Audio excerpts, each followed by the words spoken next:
Happy Shut Your Ass Up Saturday. You already know the assignment. Pretty simple. Keep the petty on high heat. And if somebody starts talking that silly shit, it's shut your ass up. Petty-luya.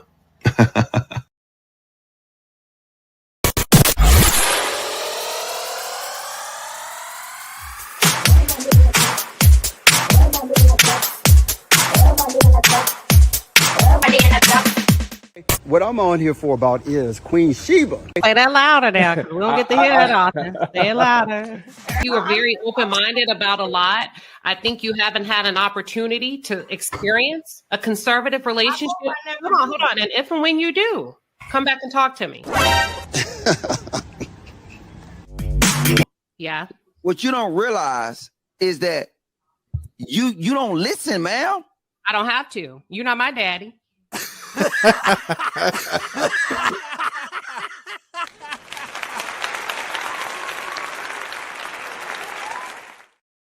Oh, baby. Llama, red pajama, Reese's story, Reese's mama keeps his baby hurt. Llama, go downstairs. Llama, red pajama, feels alone without his mama. Baby llama wants a drink. Mama's at the kitchen sink. Llama, red pajama, call down to his llama. Llama.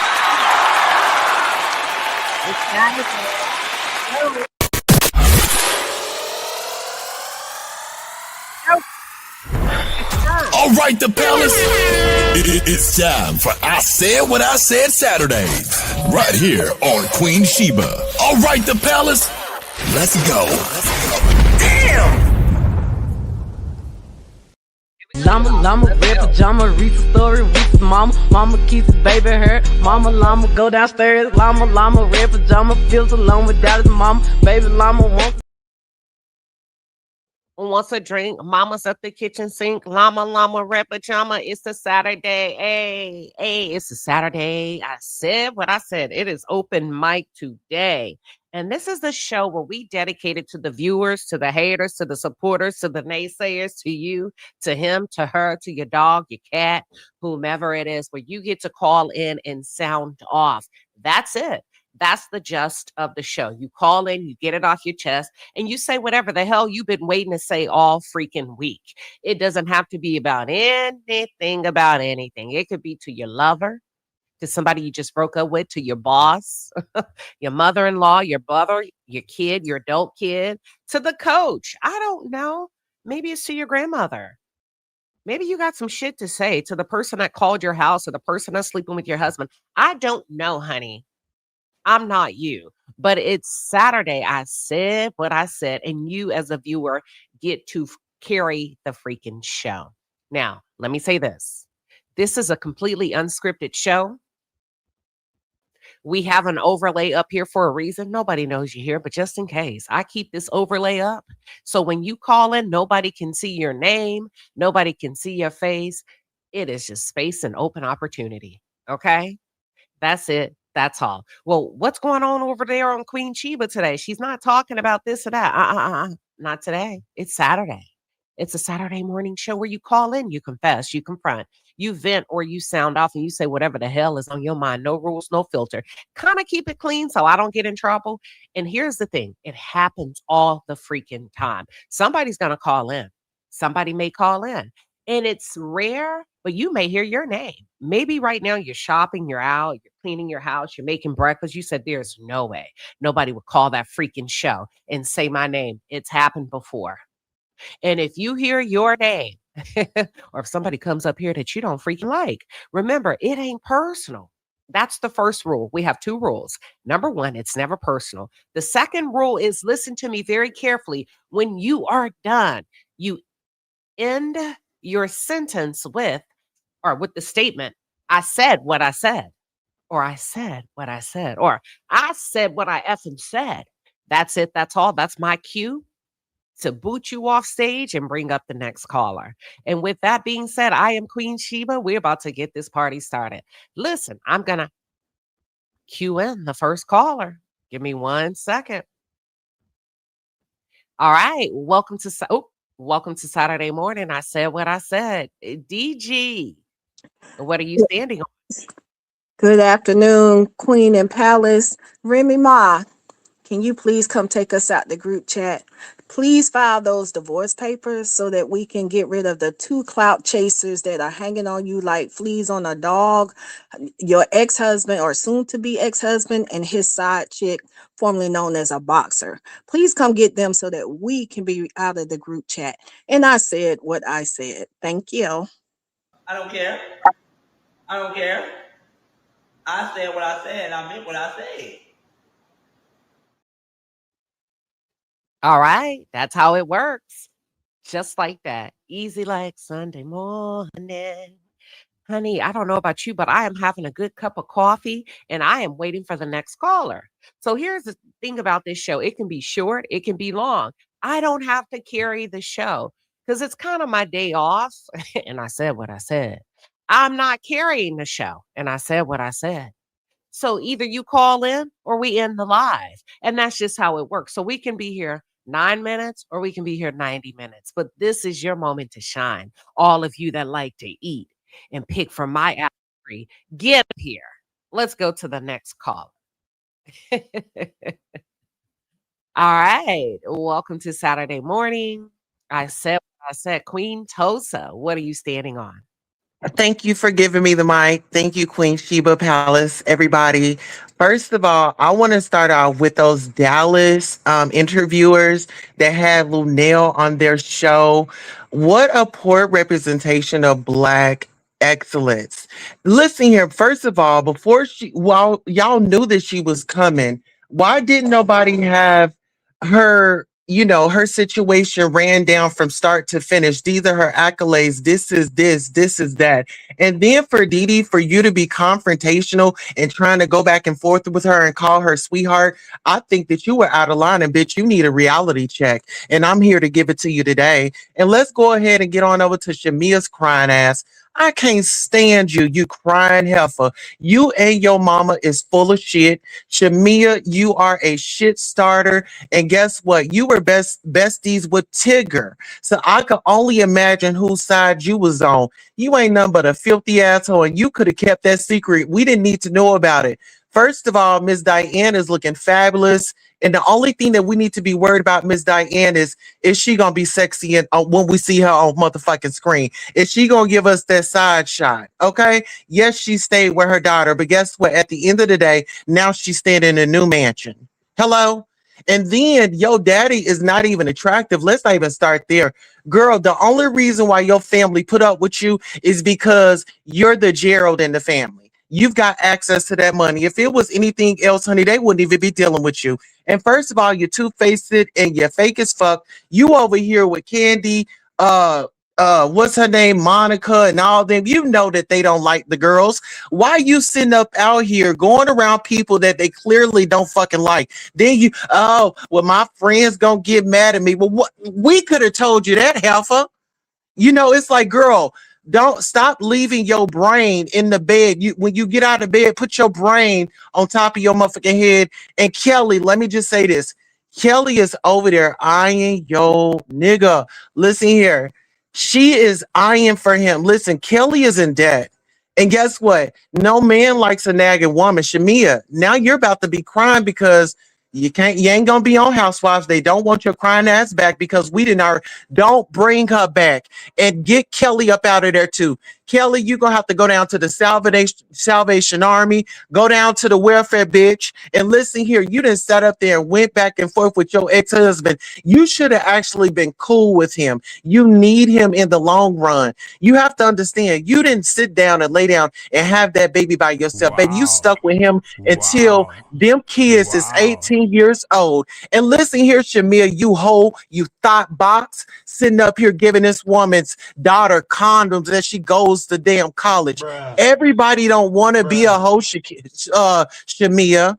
I know that's what you was aiming for, and that's why you wanted to get on the damn cheerleading so you could throw your legs up, talking about Portia couldn't come to my wedding because she couldn't put her legs down. It seemed like you can't keep your motherfucking legs closed. Hello? Who else did I want to get on? Now that'd be a good place to end. Let's go.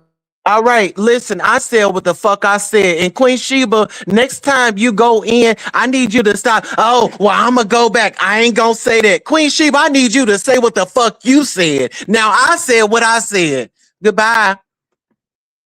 Happy Shut Your Ass Up Saturday. You already know the assignment. Pretty simple. Keep the petty on high heat. And if somebody starts talking that silly shit, it's shut your ass up. Petty-luya. Ooh wee, well damn, how I get in it? On Saturday, I said what I said. Welcome to the stage, Cassie. It's Saturday, I said what I said. What you standing on, Cassie? Cassie. Welcome, Cassie. Saturday morning, I said what I said. What you standing on? We're waiting on Cassie. Let me kick her out the studio. She's not ready. We can't hear you, Cassie. Come back up. Come back up. Come back up. Cassie's going to come back up. We're going to drop the link. Is there any? Ooh, baby. Hey, it's never personal. Kenzane said, going in on Queen at the end. Hey, I can't even say nothing. It's Saturday. I said what I said. You see? Because the number one rule is what? You can't take it personal. Even I can catch the smoke on my own show on Saturdays. So if you got something to say, come on up here. It don't matter. Listen, I gotta be a good sport like everybody else. Let's go, Cassie. Welcome to Saturday. I said what I said. What are you standing on? Oh, we can't hear you. We can't hear you. Hold on. We can't hear you, Cassie. We can't hear you. Tell Cassie I took her off. Okay, y'all got to take them headphones off. Listen, Cassie, disconnect them headphones and just use the regular phone. Put yourself on speaker and let have those headphones will do it every time. Let's go to the next caller. See, thank you. You said, well, damn, Toot. Well, damn, Toot when in. Oh, you said, well, Queen even caught. Yes, I'm a good example. You can't take it personal. Bronze Amazon, welcome to Saturday morning. I said what I said. What are you standing on? Hey, Queen, I am sitting up here. I am sitting up here coming for Carisha and this ratchet ghetto hood song that she's given us. And shame on you, BET Awards, for sitting up here rewarding this nonsense. Then we wonder why our kids are so low vibrational, why they would rather have goals of being a stripper instead of going to college. Good on you, India Ari, for calling out this hoe. I don't know why we let this ratchet, horrible woman drag herself back up into the limelight. She should be in jail with Diddy. And why have we forgotten that this girl wrote an exoneration letter to the judge to say why Diddy shouldn't get sentenced? And she's also his drug runner for his Tootsie. Like, why are we letting this girl make it? I don't understand. And Trick Daddy, you can shut up. Coming for India Ari, talk about her looks. You're washed up behind. When is the last time you had a hit trick? And go figure out how to get rid of whatever that disease it is that's eating your behind up, because it's got your face eaten up so bad. So you can shut up talking about India Ari looks, because she looked better than you do any day of the week. And I said what I said.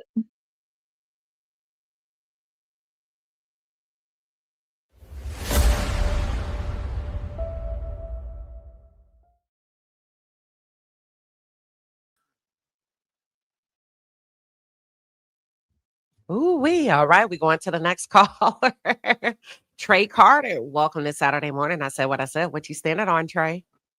You know, since Phaedra Parks is just unuseful on the Real Housewives of Atlanta, if we could, Congress, can we get y'all to get Phaedra Parks and maybe Willie Watkins down there to Kentucky so they can dig the grave for this demon Mitch McConnell? That man is dead. I'm tired of Congress using him as this weekend at Bernie's, propping him up, showing him with that wife that left for China. That man is dead. He been dead, just like the other one that just died. The man been dead for 5 years. Y'all been sticking y'all hand in his back and playing Muppets with his whole body for far too long. Let that demon rest. And also to Cardi B, your baby daddy is bisexual. I need for you to deal with it and stop getting into stuff that has nothing to do with you, man. That man attacked them folks, stole his money, stole all his stuff, and he's going to court for it. And I said what I said. I don't know none of these niggas. The thing is, in life, that's how it go with me. I don't know nothing about nothing. So Ooh. Hold on, wait. Let me bring you in, Cassie. We still can't hear you. Cassie, stop talking. Listen to me. Your device is not connected. Cassie, I gotta take her off. Somebody tell Cassie her device. Cassie, listen to me. I took you off stage. You need to click your settings and you need to make sure your audio, whatever you're using, we can't hear you. So wait for me to introduce you. Check your settings. I'll bring you back in a minute. Let's go to the next caller. Y'all wait for me to key you up. Let's go. Sharonda, welcome to Saturday morning. I said what I said. What you standing on? Hi, I'm standing on this. If you are a side chick, know your position. A side chick does not get wife benefits. I don't care what you and the daddy was doing. You don't get wife benefits. And that's just it. You don't get wife benefits. If I'm the mother-in-law, I have a daughter-in-law. I'm not answering to no side chick. And I said what I said. Bye, y'all.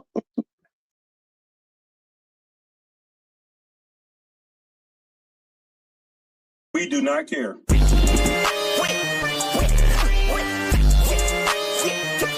We do not care. Go to the next caller. Wait for me to cue you in and just fire off. Amanda, welcome to Saturday morning. I said what I said. What you standing on? Amanda. We can't hear you, Amanda. Oh, y'all, if you are in a car, so let me say this, and I said what the hell I said for all of you calling in from these damn cars. Damn. It always happened with people in a car.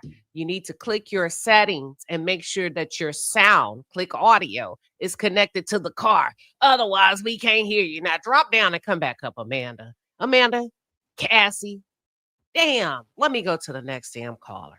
Welcome to Saturday morning. I said what I said. Pepsi, what you standing on? I am standing on your commentary on the Nolan Wells situation. I love it. It's spot on. And this is short and sweet. I want everyone to go out and vote. Please vote. This is a very important election this year. We have to get this crazy guy out of the White House. Please vote, everyone. And I said what I said.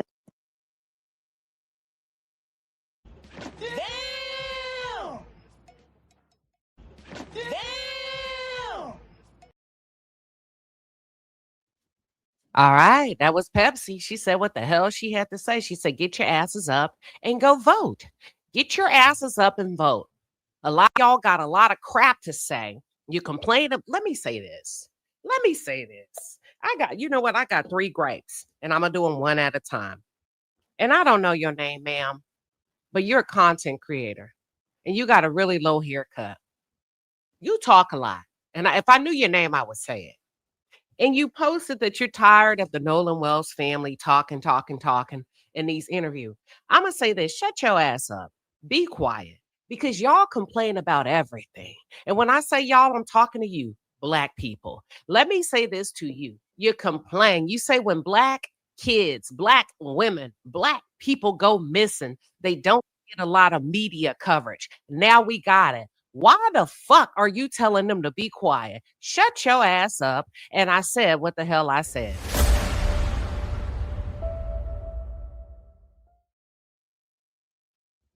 Talking about be quiet. Let's go, Amanda. Welcome to Saturday morning. I said what I said. What are you standing on?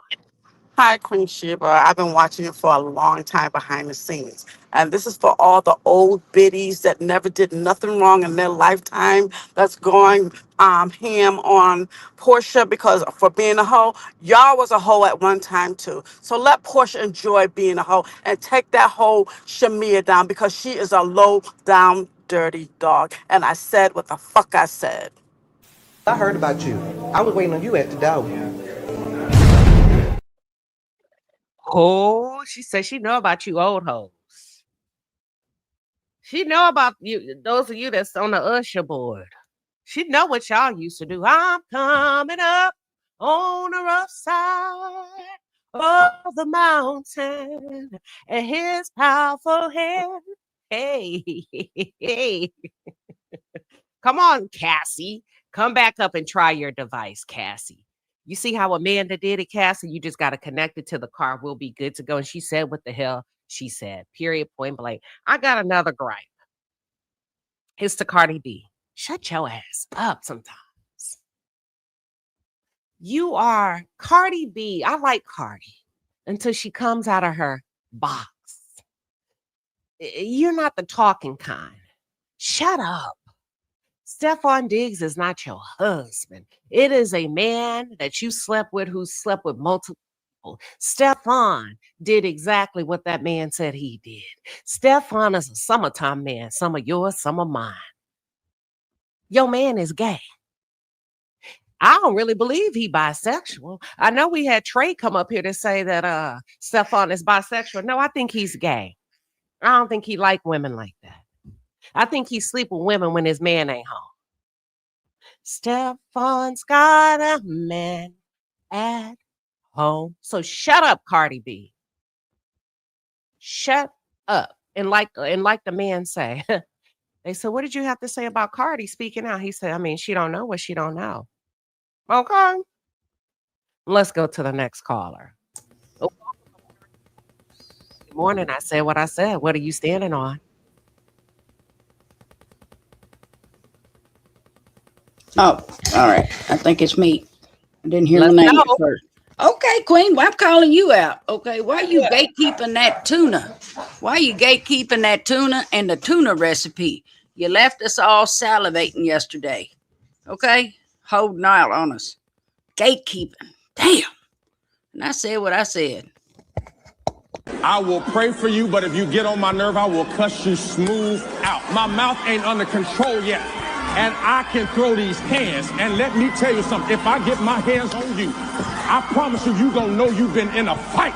But I'm trying not to go there because I'm in transition. See, I don't trust y'all no more.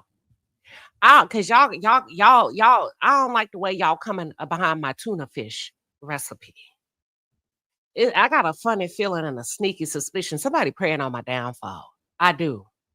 I feel like the white lady that just came up here, her name is American Born, y'all. I think she's trying to get my tuna fish recipe. And I think she's trying to go to the marketplace.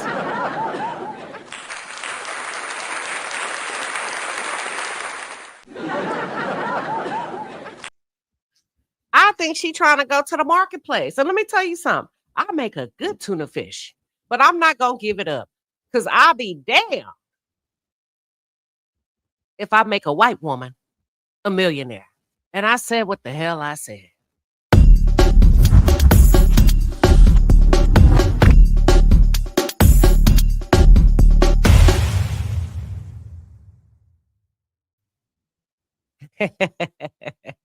I'm just messing with you, American Born. I'm just messing. American Born is a day one over here, y'all. We shook and jive. Y'all, they've been waiting on my damn tuna fish. And if it ever get out, I know who gave it away. I'm not going to say nothing. And you know who you is. Because I sent you a video of the tuna that I use. If it ever get out, I swear to God, I'm going to update my passport. And I'm going to get on that plane. And I'm swinging on site. I'm swinging. I ain't going to even ask no questions. If somebody ever come to me and say, is this the type of tuna fish you use? I know who leaked it. And I'm going to get on that plane and it's on site. I'm going to beat your ass as soon as you open the door. I'm going to say, hey, how you doing? How you doing? Boom. Listen, I'm going to whoop you. Y'all, I'm just kidding. Miss Queen Liz, thank you for, listen, you know what? Let me cue it up right. Let me cue it up right. It's Saturday. Money, money, money, money comes to me, flowing effortlessly. Money comes to me, flowing effortlessly. Money comes to me, comes to me. Money comes to me, flowing effortlessly. Money comes to me, comes to me. Money.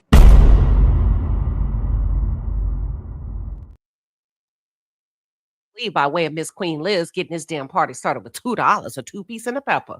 That's a 2-piece and a pepper. She said you're a 5-star Michelin top chef today. Listen, I can cook, y'all. That's a hidden secret. I can cook my ass off. I really can. Listen, go to my Instagram and click stories. You know those stories or whatever, those historical stories. Click my food diary. Click the food, and you're gonna say, well, I be damn. That lady can cook, sure can. Mm-hmm. All right. Is that it? That's all we got today? We've been here almost 30 minutes. That's all right with me.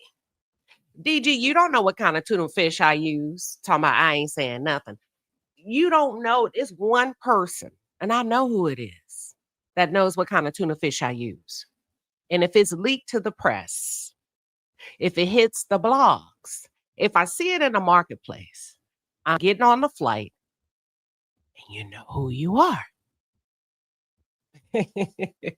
You know exactly who you are. Hold on. Why are you running? Why are you running? That's it.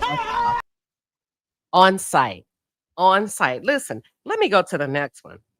I got one more gripe. How many did I get out? I think I got 2. This may be my last gripe. I got to say something.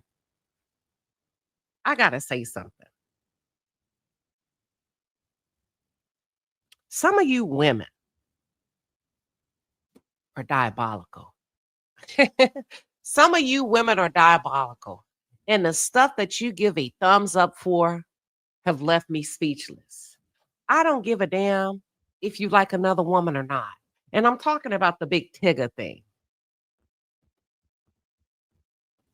If somebody slammed you or came after you and well, first of all, let me just say this. Let me say this because I waited to Saturday. I'm touching whatever the hell I want to touch in my house, including my husband's phone. And I said what the hell I said. If my husband, and I'm married, now I don't know how y'all run y'all's marriages, but do I touch it? No, I don't. But if I want to touch it, I can. So, and some of you have said she shouldn't be touching his phone. I'll touch whatever the hell I want to touch in my home. And so can my husband. Some of you have been conditioned to stay in your place. So you feel like other women have to stay in their place. What's yours is mine, and what's mine is yours. And if we ever get to a point of marriage, that's mine and that's yours. That's your computer. That's my computer. That's my iPad. That's your iPad. That's your phone. That's my phone. That ain't no fucking marriage. If a man speaks to you like that, that's yours, that's mine, you're not married. You are a living roommate that he gets to F and have sex with every now and then, and he's paying the bills to keep you there. And when he wants to go outside of that to spice it up and add a little razzle dazzle, that's what he's doing. If your man refers to your stuff as yours and his is his, you're not in a freaking relationship. And a lot of you are telling on yourselves when you get in these comments. Yeah. The Violet, you say, Queen, I cannot see you kicking and screaming on the floor with somebody's phone in your hand. No. Before I even get to kicking and screaming, my husband would never wrestle me for a phone. So you see how we skipped over the man and we go to my husband would never wrestle me to the floor over a phone. So you're absolutely right. I would never be kicking and screaming. Because in order to get there, the man would have to put you on the floor to kick and scream. Oh, yes. So it's never okay. And let me say another thing, and I'm going to cover this later. I got one more thing. You are a fucking problem. Raleigh Burris is a problem. I don't give a damn if Candy Burris is her mother. You have raised a monster. Raleigh Burris is a drunk ass bully. And if you don't reel her ass in, she's going to jail soon and very soon. Raleigh Burris got drunk. She's a drunk and she's a violent drunk. No different than, listen, there's a lot of men that like to drink in the world and they come home and they beat on their wives and their kids. Raleigh Burris's drunk ass, y'all better catch up on the show, reached for a glass and picked up the glass like she was going to throw it at her castmate. That's a no-no in my book. I don't give a damn if you black. I don't give a damn if you're rich, if you're poor, if you're white, if you're a man or a woman. That's unacceptable. And to all of the black celebrities, Portia and all of y'all that's rallying around Raleigh in Atlanta and saying it's okay, it's not okay. It's never okay to introduce a weapon into a verbal back and forth. And it wasn't even that fucking serious, if you ask me. Raleigh Burris's ass picked up a glass like she was going to throw it at Georgia. That's unacceptable. And y'all need to talk to y'all's kids instead of saying it's okay. It's okay. Okay. And then her ass going to be sitting in prison for 35 years. Teach your kids how to de-escalate and how to control themselves. It's not okay to fucking pick up a glass like you're going to bust somebody in the face. Somebody could have been seriously hurt or she could have killed somebody. Now, she didn't throw the glass because her castmate kind of helped her and helped her and helped her. But ain't no way I'm going to windmill for Raleigh Burris when her ass is wrong. And I'll vote. You're a little bully. And I don't like it. I don't give a damn, y'all. It's not okay. And I'm not getting on that bandwagon. I'm not saluting. I'm not praising. And that's the problem. Y'all praise y'all's kids even when their asses are wrong and then want everybody, Queen Sheba, are you going to go to Riley's trial? Yeah, I'm going to go if y'all pay for it. And I said what the hell I said. If you don't reel your fucking daughter in, she's going to hurt somebody. Because her first instinct was to pick up a glass. It was a thick glass, too, a cocktail glass. She could have disfigured Georgia, and I'm glad the other kids were there. That's never okay. Nobody should be saying, no, it's okay, Raleigh. No, it's not. She introduced a weapon. It's okay for kids to get, well, they're going to get drunk. Hell, I was drunk in my 20s. And I done had a time or two up here with y'all. If the truth be told. D, you got to drop down and come back. Your device is not connected. D, I see you, but I can't bring you on. So I'm killing time until you drop down and come back, D. All right? It's never okay. Talk. Y'all be thinking y'all can get away with anything because the person on the opposite side is white. And same thing with white folks. Y'all think y'all can get away with anything because the person on the opposite side is black. Fuck around and find out. Stop introducing escalations in situations that don't require it. Raleigh Burris is a huge fucking disappointment. She's an angry, volatile drunk. Now, here's the thing. It's not going to stop. What you mean? If that's her behavior when she's drunk, unfortunately, that's biological. She can't stop that. She can't stop that. It's no different than somebody that gets drunk and that's happy. That's why. So she's going to have to quit drinking altogether. Or she's going to have to quit drinking liquor and have a glass of wine or champagne and sit her ass down. I got a lot to say, and that's what I'm doing next. All things Bravo. Okay? But Raleigh Burris is a huge disappointment. I don't give a damn. I don't give a damn. I'm not rallying behind somebody that's going to pick up a glass. Keep your fucking hands on the table. Act like you got some sense. And Candy, that's your fault. That's your fault. Raleigh's raging. And she demonstrates the qualities of your mother.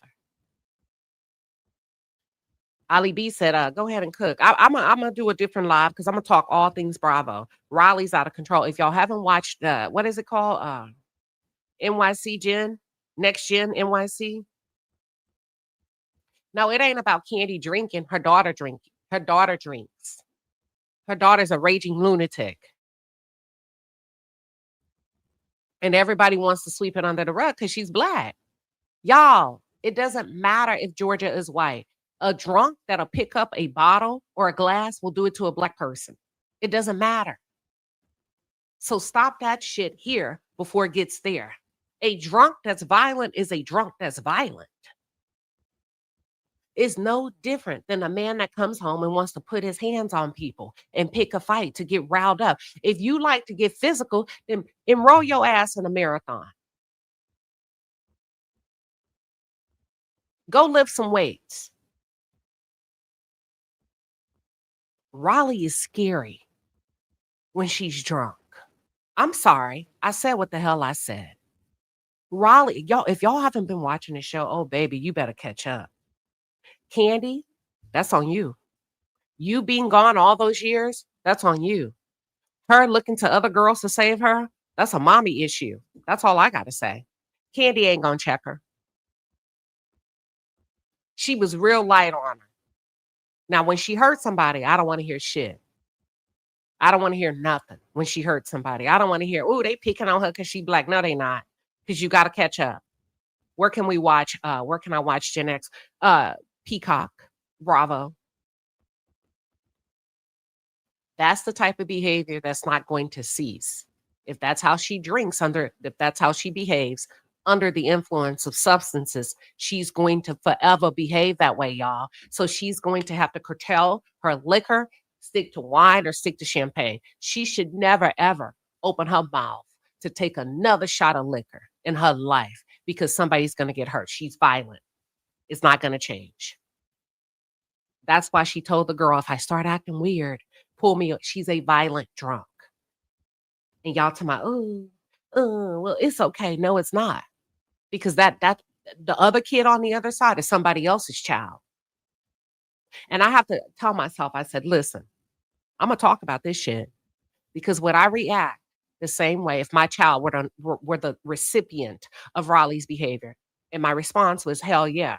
Let me tell you something, Raleigh. If that was my kid and you picked up a glass, because first of all they were doing was laughing at you because you're drunk. So now people can't laugh because you're Candy Burris' daughter. You drunk. I'ma laugh. I'm going to laugh. And now you want to throw a glass and whoop some ass? Because people are laughing?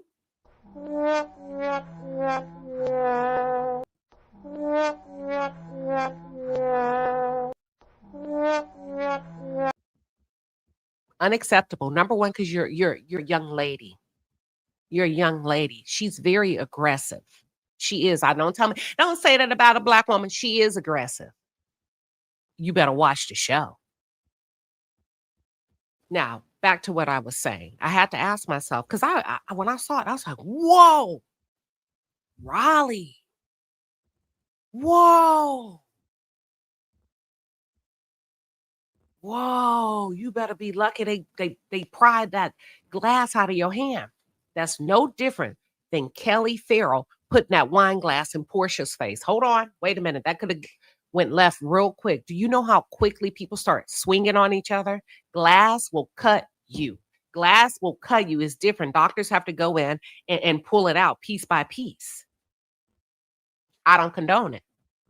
So, if my kid were on the receiving end of Raleigh's behavior, I would have laid hands on Raleigh. That's scary. Talk to your kids. If they're old enough to drink and you see them at things, you know how your kids behave, and you see them get mouthy, even in your house, maybe not to you, or they get a little hyped, talk to them and say, when you drink, you get aggressive. May not be your sober personality, but let me tell you something. That's why they call it spirits. Baby, I don't think liquor is for you. You're going to find yourself in jail. You're going to find yourself on the opposite side. Stuff happens fast. We just saw Carmelo Anthony get 35 years for what he felt was self-defense. And they said, you introduced a weapon. Raleigh introduced a weapon.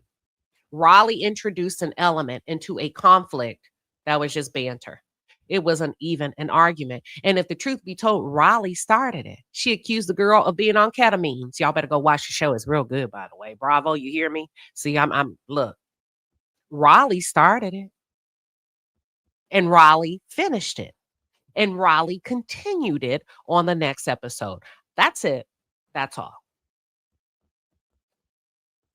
Yes, you said, and then was drunk and pretentious, rubbing her mama's face, her mama's money in the Cass's face. We're not talking to you. You're not a part of this conversation because you can't afford a Birkin, and neither can you. I don't like that. I don't like girls like Raleigh. Because listen, a lot of y'all excuse it because Georgia is white. Riley would talk to your kids like they ain't shit. You see how she talked to Dame Dash's daughter? Buy me a drink. And don't you ever tell me to say please or thank you. Who the fuck are you, Riley? Nobody. And if the truth be told, they really don't like you. They don't like her. And I was riding hard for her. Season 1, when the clips on social media was showing her what appeared to be being bullied by all these white people. I was like, oh, hell no. Let's go. Let's ride out. But sometimes you got to sit back and say, what are the true dynamics of the group? What's really going on here? Raleigh demonstrates very heavy, aggressive, masculine, manly energy when she's drinking. She's extremely domineering to the point that's not normal to be that young. You know, girls get drunk and go wild and kiss and hug and fight and cry and break down and shut up. Hers is a little different, y'all. Where she'll whoop anybody. White, black. I don't like how she talked to those girls. I don't like how she domineers and towers over those girls psychologically. I don't like it. Candy, you need to talk to your daughter. You said how drunk? Scary drunk. Where I would ask her, I wouldn't let my child, even though they're adults, they're 23, 24, they're all old enough to drink. Let's be very clear. I would tell my daughter, if Riley is there and she has more than one drink, you need to get up out of there because she gonna pick somebody to fight.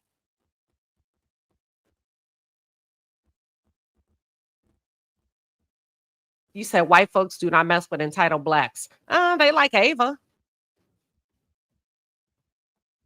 Yeah, you say she want Ariana. Yeah, and then she's running to Kim Zos. You know what? Let's start a new live. Y'all want to do All Things Bravo? Y'all, the show is good. If you haven't already, Lady Road Takes Vacation said, I haven't seen it, baby. Catch up. Catch up. It's good. I've been watching it. And that's what she told the girl. Shut up before I slap you with this pizza. She's physical. She's a physical drunk. I'm a happy drunk. She's a physical drunk. She's going to find a way to get in there with you. Physically. It doesn't, y'all, what I'm trying to say is, what do they call it? That's the chemical. I'm not going to call it an imbalance. Maybe I should. You know, when she drinks, she wants to get physical, whether it's slapping you in your face with a slice of hot pizza, picking up a glass. She wants to get physical. She wants to invade your space. She's going to put her finger. She's going to stick. She can't help it. But everybody's not going to let you put your hands on them. Everybody's not going to let you slap them in the face with a piece of pizza because you're Candy Burris' daughter. Candy, I don't like it. You should have made your daughter come out and apologize. Okay? You should have made your daughter come out and apologize. I know a lot of you disagree with that because she's Riley and she's this rich black girl. I don't. If we're wrong, we're wrong. That's what I stand on. I said what I said. If you're wrong, you're wrong. Apologize. You was wrong, babe. You was real wrong. Oh, Lorena said, I wouldn't be surprised if she's on drugs too. I was wondering because she brought up ketamines. She said, and she slipped and almost said, I did it with you. I don't even know what ketamines are. Let me Google it. Oh, let me Google it.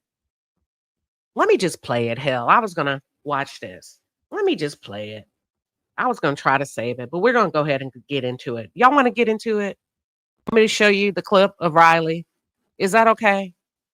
Let's do a poll in the chat real quick. Yes or no?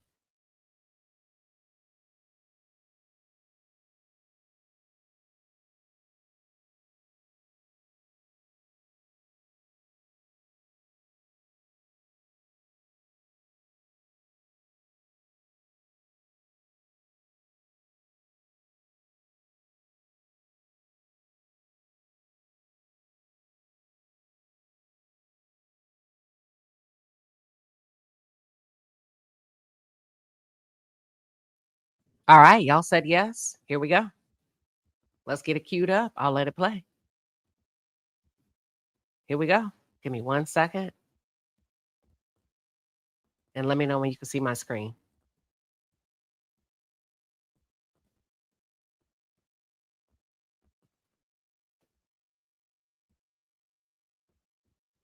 Uh-oh. Hold on. Okay, I think we're good to go.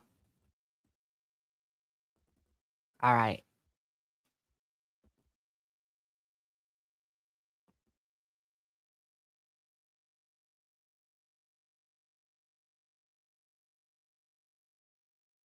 Fucking bully, right? Let's neutralize it, because last season, everybody was picking on Riley. We don't want to make it seem like that. Watch what they're doing. We're neutralizing. Dame Dash's daughter is getting in there. Ariana Kim Zodiac's daughter saying, "Oh, I don't think I can afford one either." Me neither. Now Riley's being a bully. She won't let go of this young lady. Let's continue. Do you want to go to the bathroom? That was Brooke Shields' daughter, who has more money than all of them, that whispered to the other girl, "That is so rude." I mean, she got more money than all of them, right? She said, "What? To tell somebody you can't afford a Birkin." Okay. That's rude. That is rude to talk about money like that. Nobody does that. That's broke nigga shit. Trey, you want to get in here before I continue? Yes, I just wanted to say that Riley reminds me of a explosive drunk. You don't know what you're going to get when they get to drinking. They can either be real cool or they're going to just lash out and take whatever small thing that you say or whatever thing that you say completely wrong. Now, I will say that once again, I said in the comments that white girl was wrong talking about them. It's very passive aggressive, and that was very provoking. When you tell somebody, "Oh, I like you better when you're inebriated. I like you better when you're drunk."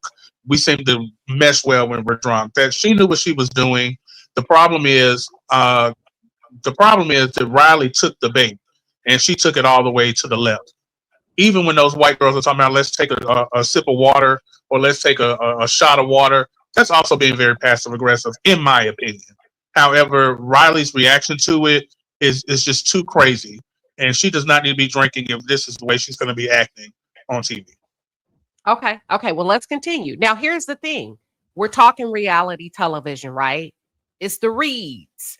And you remember how we would get on Kelly when Portia said, "You better get that goddamn glass out of my face." Right. If you can't take the heat, you got to get out the kitchen. This is reality television. They going to do what they need to do. Candy needs to better prep Riley on how to engage in reality television and how to read somebody down without appearing to be a demonic drunk. Let's continue though. Put your damn hand up out my face.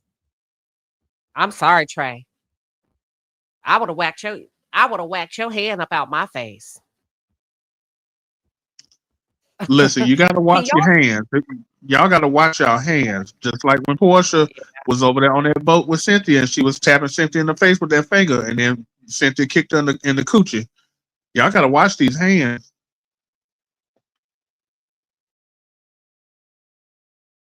You got to wash them hands now. You can't just be putting your hands that close and But okay. And some of your Queen Sheba, I don't care.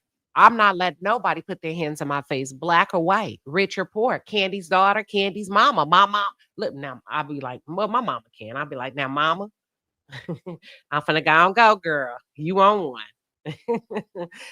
But look, okay, Reality Grizzly says she's a raging alcoholic.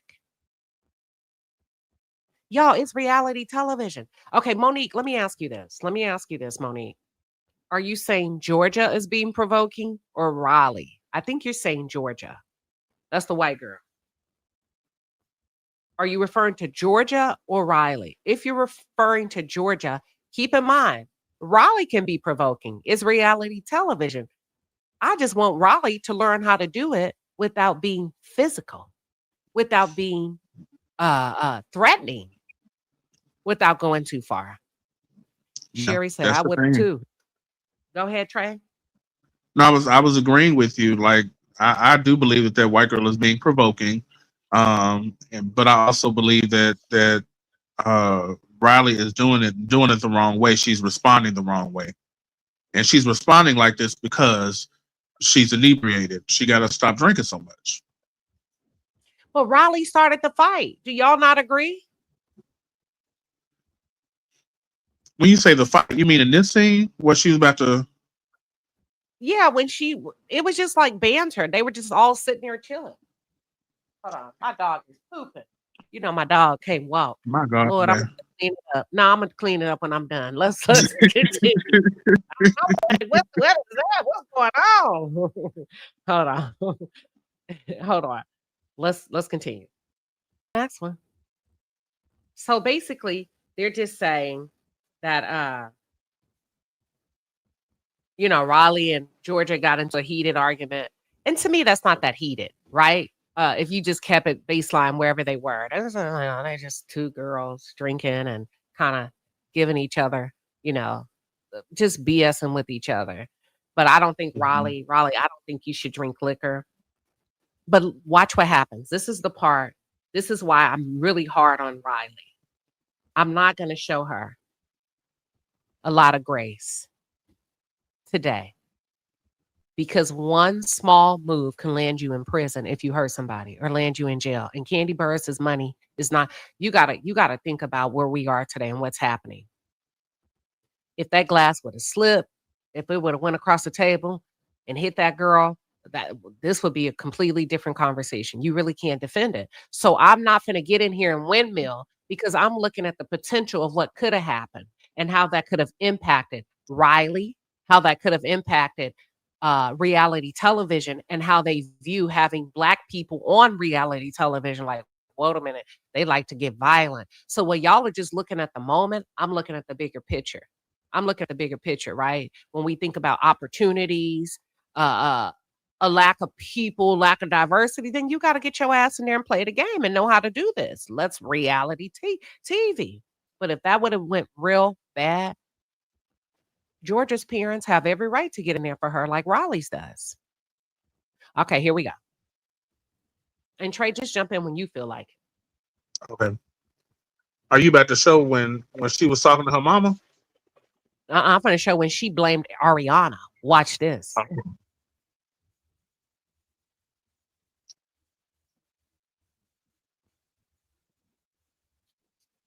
Ass down and look her in her face and say, don't you ever fucking embarrass me like that again. I don't even get along with her mama. Why the hell would you go to her house the next day and beg Kim Zolciak's daughter to save you and come in and save the day for you? Who the hell do you think you are? Mama Joyce raised you. You better erect your back and stand up and act like you got some damn sophistication and class about yourself.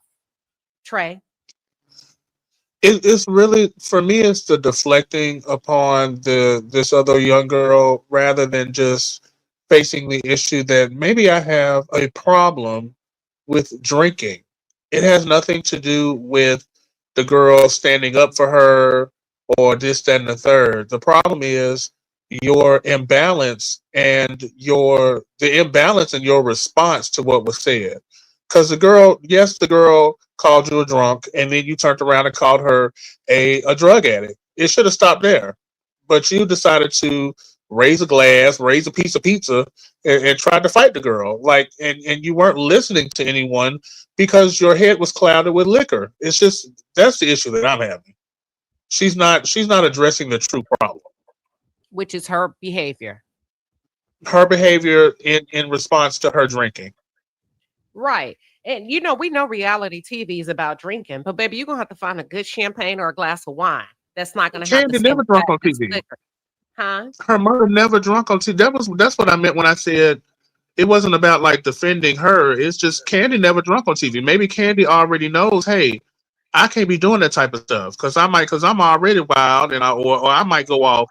So she should be taking clues from her mother. And the people in her life. I've never seen Kandi drink anything alcoholic on television. Well, I don't like the fact that she tried to gaslight Ariana. And y'all, here's Right. the thing. If she'll do it to Ariana, what I'm trying to say is she'll do it to your black daughter, your black son.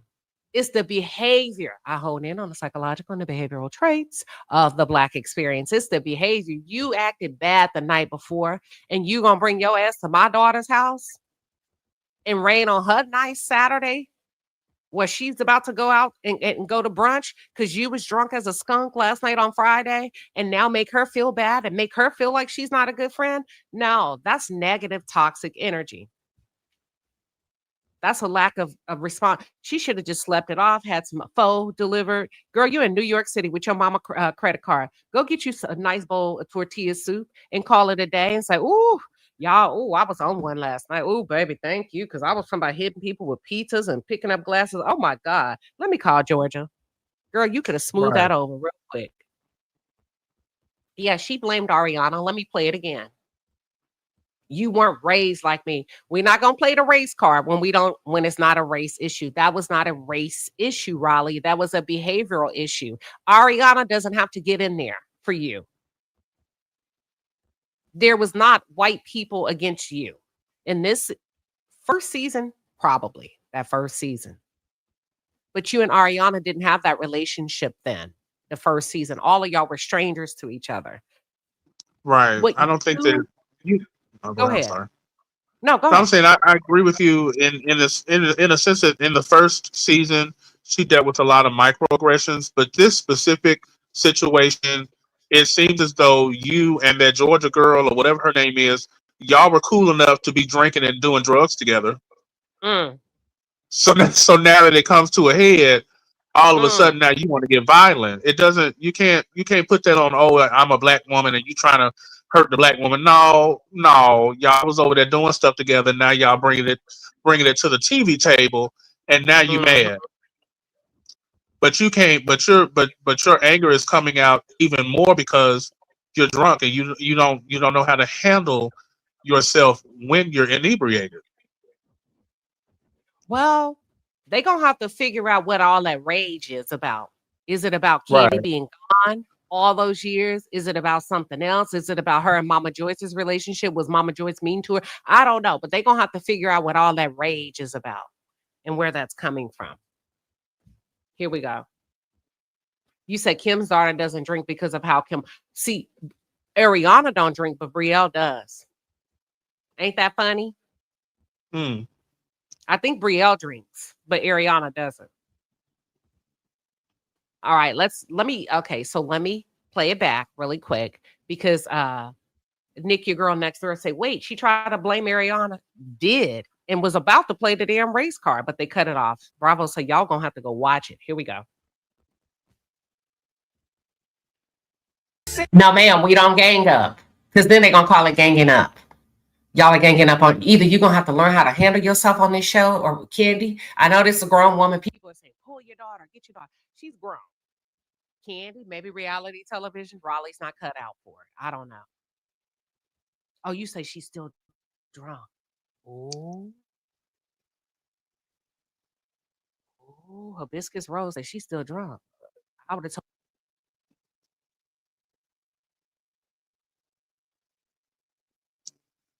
Queen, I don't know if it's just me, but I think your microphone is either going out or didn't move. Maybe it's my phone. Can you hear me now? Yeah, it's a little better. It's just kind of sound like you're a little far away. Okay, what about now? Okay, yeah, that's better. Okay, better or just kind of? No, it's better. It's back to Okay. normal. Yeah, I was far away from it. Okay, so somebody says she's still drunk. Oh, okay, she could be. Hold on, here we go. The reason I have a problem with this scene, let me start. This scene really bothers me a lot, and I keep saying why. I think it's unfair. Because whatever's going on with Riley, that's unfair for you to try to dump that on Ariana. Both of y'all are just young kids to me. You talk to your parents and your loved ones and your therapists like that. This is a random kid that's on the show like you. This is a kid that's navigating life herself, just broke up with the young boy she been dating, moved out. Ariana can't save you. And it's not like you and Jim said Ariana were poor friends when y'all were babies. Y'all didn't know. little. You had just kind of got back with her when the show started. So you expecting her Like, hey, to right, like you expecting her to jump in and get the windmilling and swinging on other girls because for the sake of you, and you're sitting over there drunk. That doesn't make sense. it doesn't make sense to me. Can I? Okay, shit. That a black woman would put her faith and trust in a white woman to The save black her. You woman. need to save yourself. What the hell are you That like? part. Uh, uh, what are you? Are you okay? And I don't mean that in a bad way. Right. Like, what are you doing? Like, it is not her responsibility. She is a roommate, y'all. Did y'all know that? Who, Riley and Ariana? Yes. After last season, they announced that they were going to be roommates. Hmm. I'm glad that didn't work out because if Riley is working on some things, and she can be, because the next time she posted something about going to therapy, and that's fine. I'm glad you're in therapy. But if you're having this type of emotional reaction after your behavior, see, if I show up drunk, talk about I'm gonna slap bitches and hoes with pizza, shut up and put my hand, that's on me. I'm about to, y'all about to get a hot slice of pepperoni, that's on me.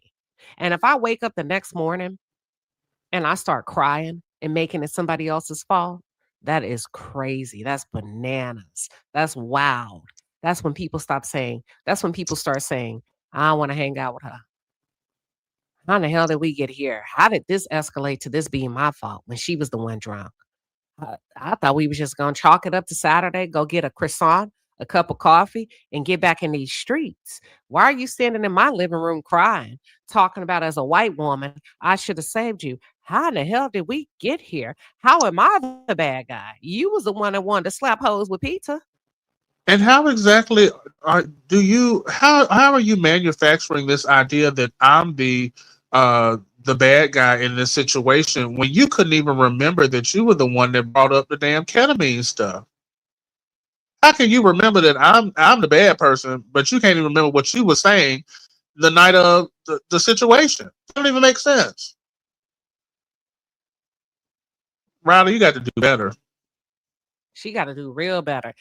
Does anybody have that clip with her and Candy? So then her mom calls her. Y'all watch this because after this happened, you got to keep in mind these cameras are rolling. They're in the middle of New York City. They're going to shoot. Listen, production is going to produce.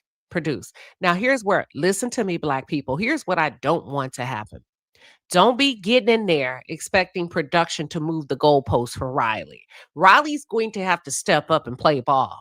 You see what I'm saying? We're not going to lower the bar on a reality show. She's going to have to learn how to get in here, like I had to learn on YouTube and like everybody else have to learn. Oh, that's how they play? Oh, I didn't expect that attack. Godly. Okay, you know what? I'm going to be ready next time. I got something for you. Girl, I'm going to drink wine. You want a shot? Mm-mm. You don't want no shot? Mm-mm. Who you came here for? Georgia? I heard about you. I was waiting on you at the door.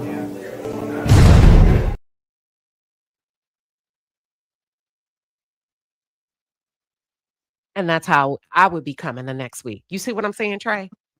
Oh, I understand. You can't be, you know, getting into all of your ailments, such as like liquor and stuff, and then thinking that you're going to be level headed or going to be able to, respond to people when you know that you're going into the lion's den.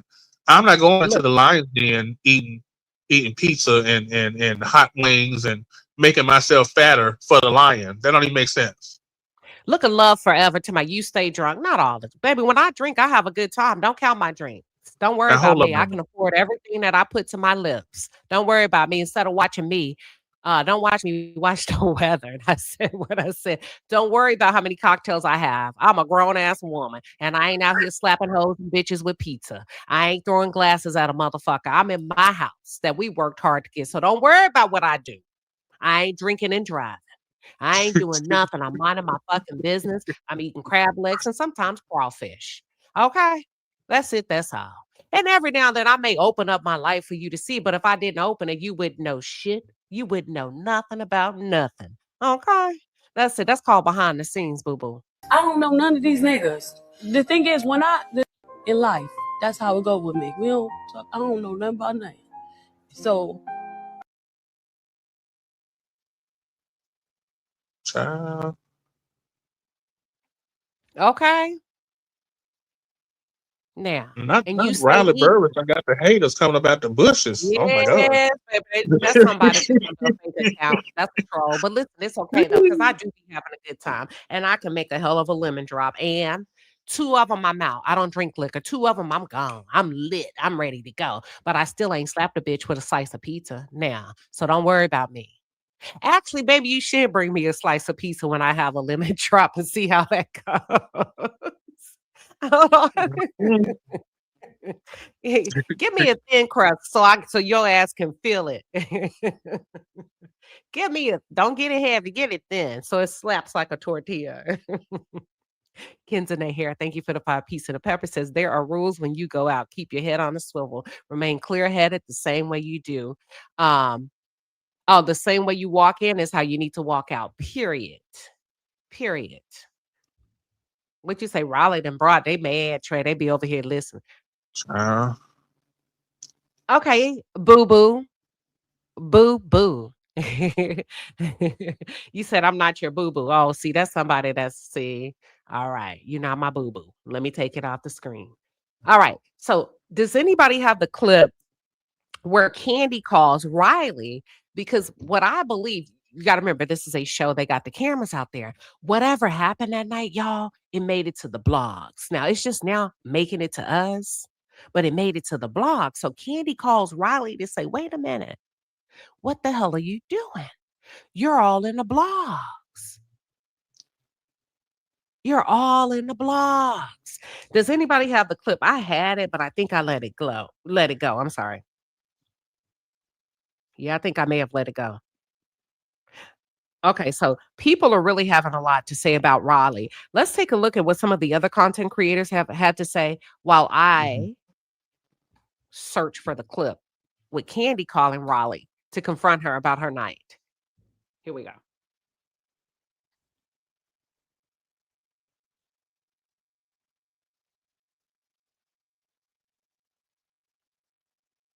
Shut the up. Shut up. Here's another content creator, a creator that had something to say about the way Raleigh behaved in Candy's response. So a couple more thoughts on Riley Burris. I saw Candy did a phone call with her. I don't know if it's a clip for the next episode, but I didn't like the clip. Okay, Candy pressed her a little bit, and Riley was like a little shook, but not really.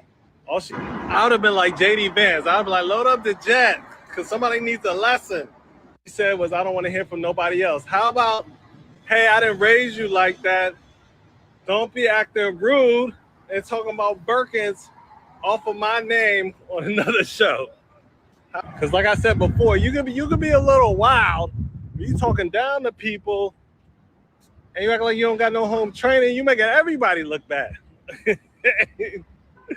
I'm like, if I was a parent, I couldn't take that. I'm like, your ass is cut the fuck off.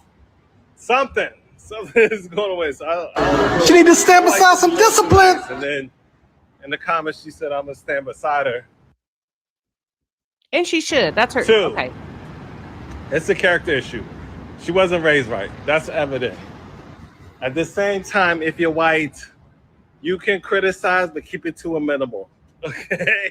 Y'all calling for her to be canceled, and she's an adult. She's a kid. She'll grow out of it, but it's a double standard. Okay, for obvious reasons.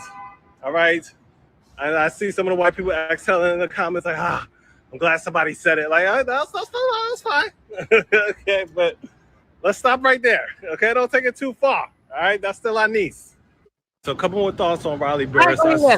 Y'all, we got to stop this one-way thing. When our kids misbehave, we got to be on their asses. Because the flip side of that is jail time. Okay? Right. The flip side of that is jail time, losing your spot on reality television. So it's not about, like he said, no, go ahead and act a fool. You get on the table and dance and do all that, but make sure you're not the one to take it to a place that it wasn't in. That's all I'm trying to say. Go ahead, Trey. No, it's right, and I agree with that whole sentiment about Riley. Why are you over here talking about Birkin bags when it's my money that's paying for anything that you got? What are we talking about? You throwing it up in people's faces that they can't afford stuff. You can't afford it either, sweetheart. It's just I don't know. Well, I do know. Riley got to get together. Angel says, y'all know they like to call us aggressive, but she was being aggressive. She was being aggressive, right? So there's a difference between a 25-year-old Black girl being called aggressive when she's not being aggressive. Raleigh was being very, very aggressive. Oh, wait a minute. Hold on. We got these super chats coming in. Give me 1 second to celebrate you all.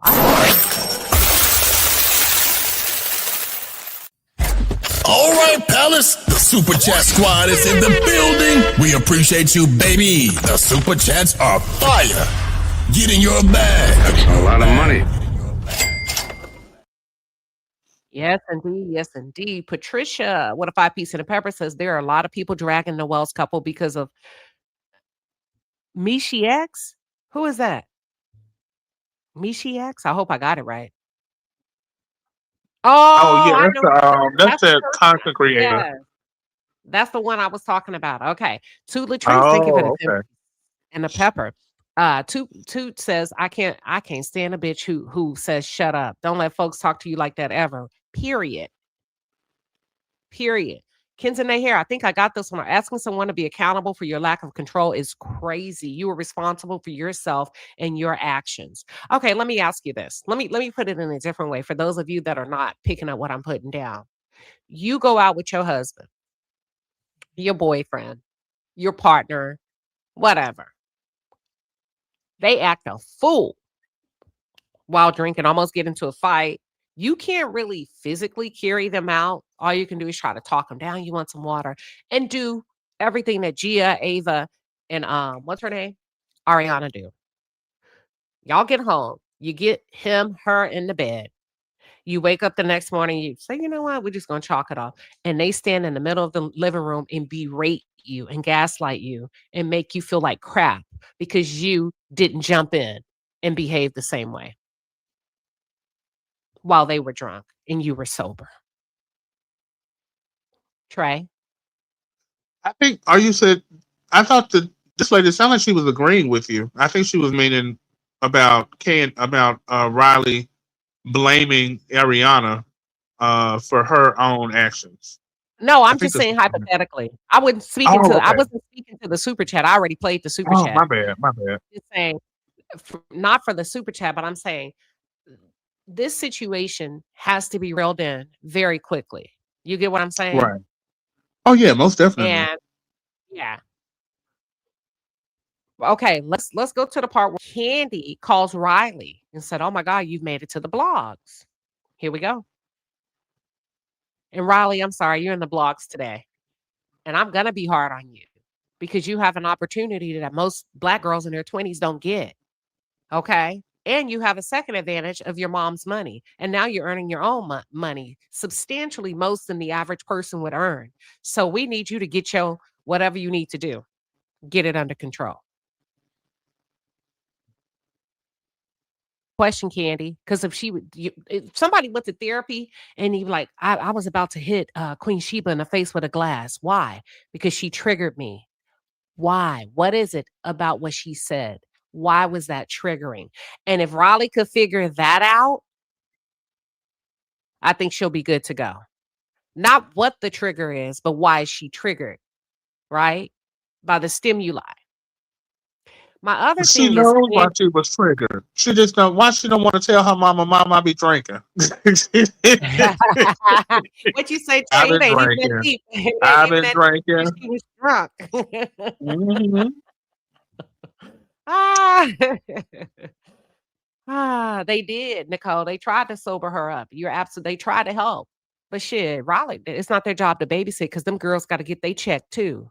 Like Portia said to Shamia, "Come on now, don't be coming over here on the show because then, girl, I can't save you. I can't hold back from you and be nice to you and not go for you because shit, you're gonna mess up my bag because you want to be friends on the show where they expect us to get down on it, honey." Another thing I think, Trey, and tell me if I'm wrong. Okay. I think it's a lack of socialization. Riley was always around Mama Joyce when she was little. Mm. Riley didn't really have to play with other kids. You get what I'm saying? And when she did, Candy had a financial advantage over other moms. You remember when they tried to put Riley in the OMG girls? You remember that? Hold on, Trey. Trey. Can't sing a lick or dance. Now, if she was in the OMG girl, she actually have some money because they done sued them people and they done got millions of dollars. So then she could talk about people in their Birkin bags, but she can't talk. She can't talk about nobody right now because she ain't got nobody. And I actually think Tiny and Tip did her a favor by even letting it, yeah, y'all don't remember that when they tried to put her in the OMG girls, her and Regina, and they went over there to film. That shit was awkward. I was like, baby, that ain't it. I agree with you though, Queen. I think there is a factor in it is socialization. I feel like Yeah. Riley is. She was kind of stuck with Mama Joyce, and I think that Mhm. a lot of that money, her being so financially affluent as a child, now she's moving to New York. She's thinking she's a big fish in a big pond. No, you're a little Yeah. fish, sweetheart. I Even in agree. the sense that she's a what they call the kids, even if she's even in the sense of a trust fund baby, them other trust fund kids, they still got more money than you, and they're white. They do. So they're not going to hold you in this regard that you believe that you should be, unfortunately. All those kids, most of those kids have more money than Gia, Riley, and Ariana, if that makes any sense. Those kids, you got Brooke Shields' daughter. I mean, Brooke Shields did a scene with her daughter, right? You got these white boys that are into crypto. You got the other one, Hudson is a million, don't be talking about no Birkins. Those kids, listen, you can always tell the ones with the money because they dress like they homeless. They don't iron their clothes. They just wear the same jeans and sloppy t-shirts, look like they don't eat, haven't eaten for days. Georgia says she don't wipe her hands after she poop. I mean, Yeah, that's listen. right.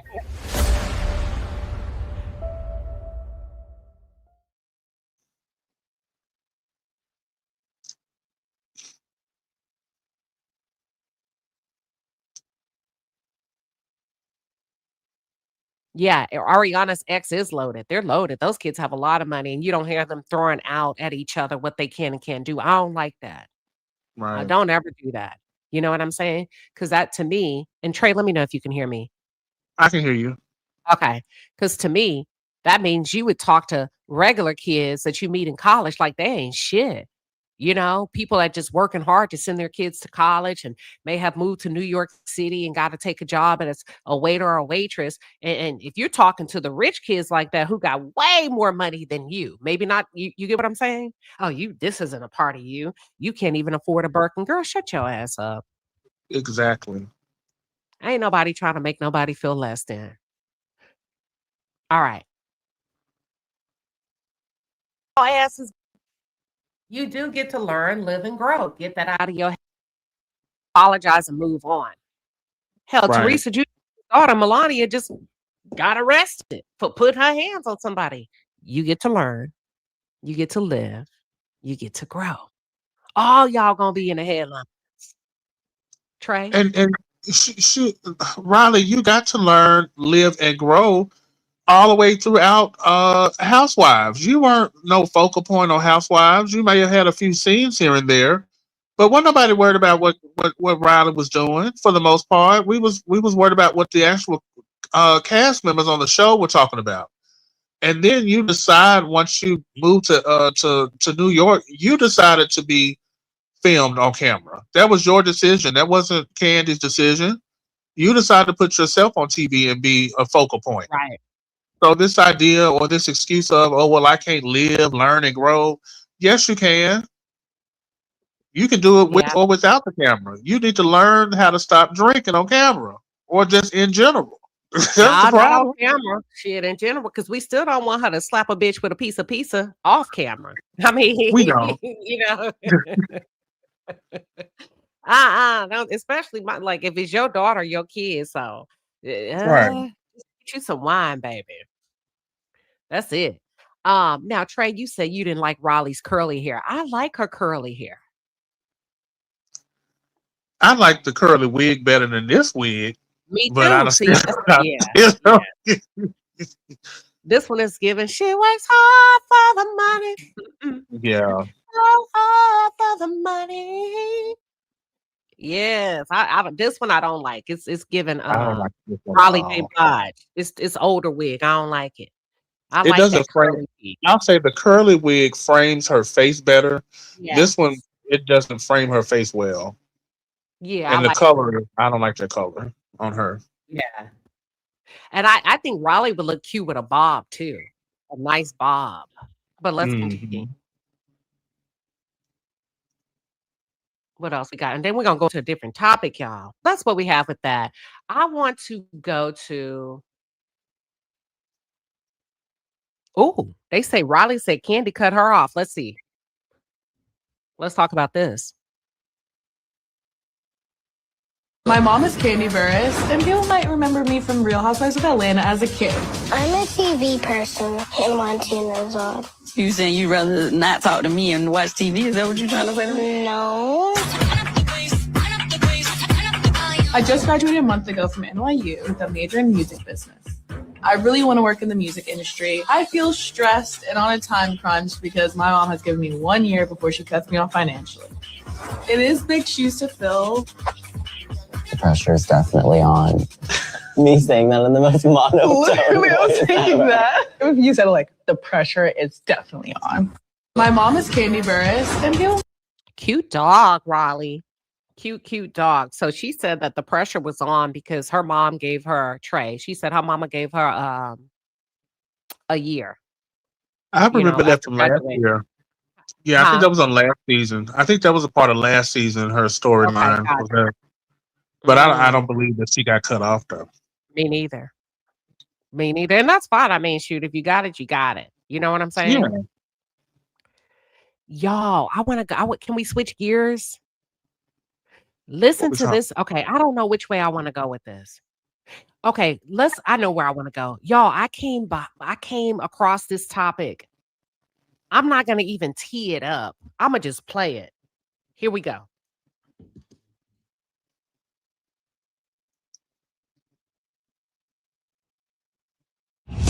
I went to the FBI. I was scared. I made up my mind that I wanted to bless someone with a child. I've never had an international parent not pick up their child. Why did it take you a year and a half? My boys are almost 2 years old. You got these weird people showing up to my house. Even legal aid said this is like a lifetime movie. I'm not handing them babies over to no stranger. I went to the FBI. I was scared. I made up my mind that I wanted to bless someone with a. Y'all, I came across this and it should be out. A surrogate mother is fighting for custody after a foreign father, paid for her to be a surrogate, a Chinese man from China, right? He didn't come to pick up the kids. They were triplets, boys that she gave birth to. 20 months later, all these Chinese people are showing up at her door. She's scared to death. She said, absolutely not. These boys are 20 months old. The point of being a surrogate is for me to deliver these babies and you take them as soon as possible, right? I did this. She's a surrogate too. A lot of them, like, we're talking $30,000-$40,000 a pop. But she gave birth to 3 of them. So we're talking like maybe $250,000. No less than 100K, period. Okay. But the point is now she was stuck with having to raise these kids, never prepared to have them. Probably didn't even have her house ready to have them. And now she's bonded with them 20 months. Let's get into it. There's more. A surrogate mother, hold on. So the surrogacy contract stipulated that the intended parent would travel to the United States to pick up the babies. And after Simpson, her name is Kayla. Yeah, after Kayla Simpson gave birth to the triplet boys in November of 2024, 1 month before the due date, the intended parent told her that he was in the process of obtaining a visa. So the boys then spent 2 months at a NICU because she left. Right? These ain't I'm in a contract. They spent 2 months at a NICU before Simpson and her husband say, you know what, we'll just take them home. This lady is married with a husband, has her own life, thought she was given the gift of life to a foreign person that wanted their own children. So months later, Kayla and the intended parent discussed the possibility of her traveling to China with the boys. She's like, So then in March of 2025, said he would send a friend and an agent to pick up the babies. So then 2 men arrive in her car in a black SUV. And she was, black folks don't play that. She said, oh, hell no. I don't know what's going on. We got these Epstein things. You got this black presidential SUV in front of my house. These men, agent looking. I know y'all out here eating babies. She said, I'm uncomfortable. I'm not gonna have these babies, these little boys, go with these strangers because they are not legal representatives.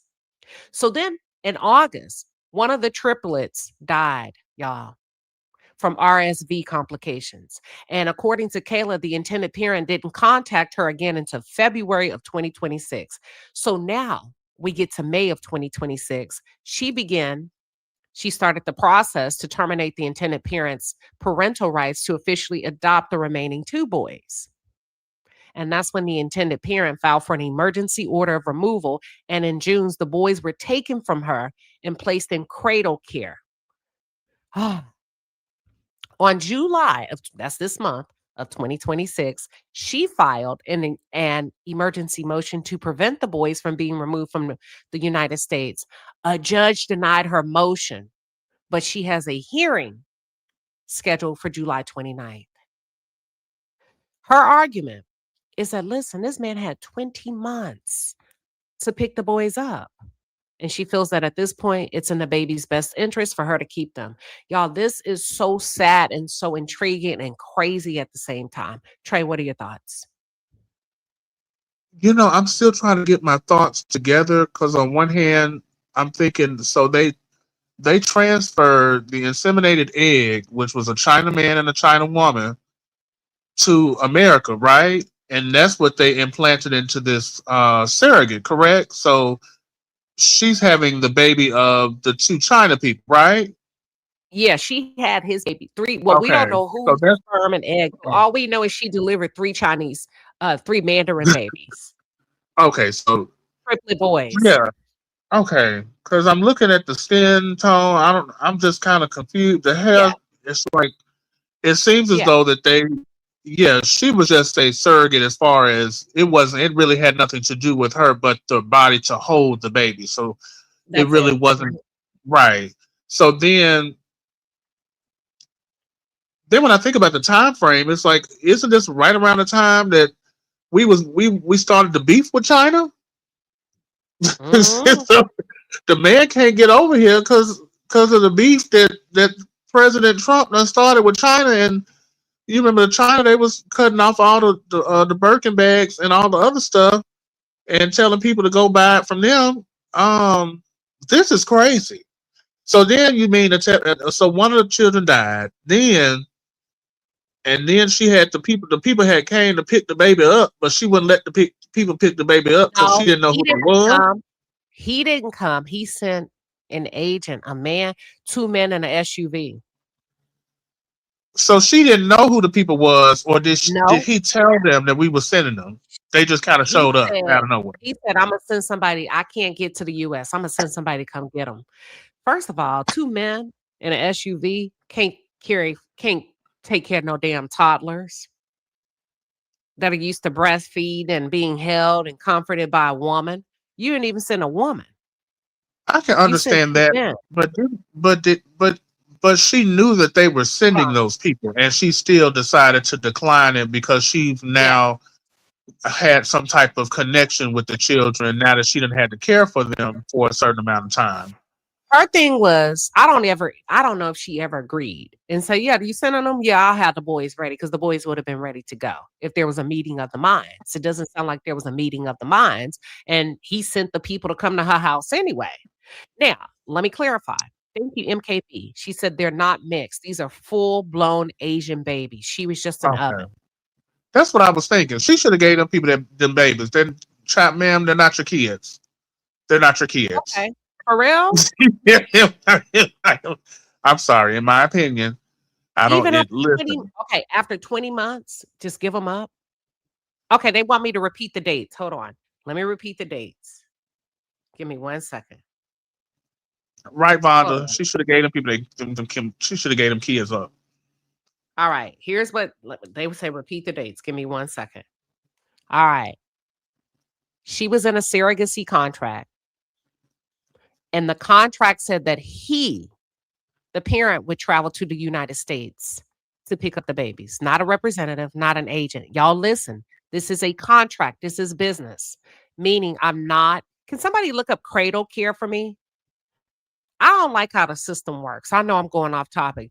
She's been taking care of those babies for 20 months. A fucking judge ruled that let's take them out of her home and put them in cradle care.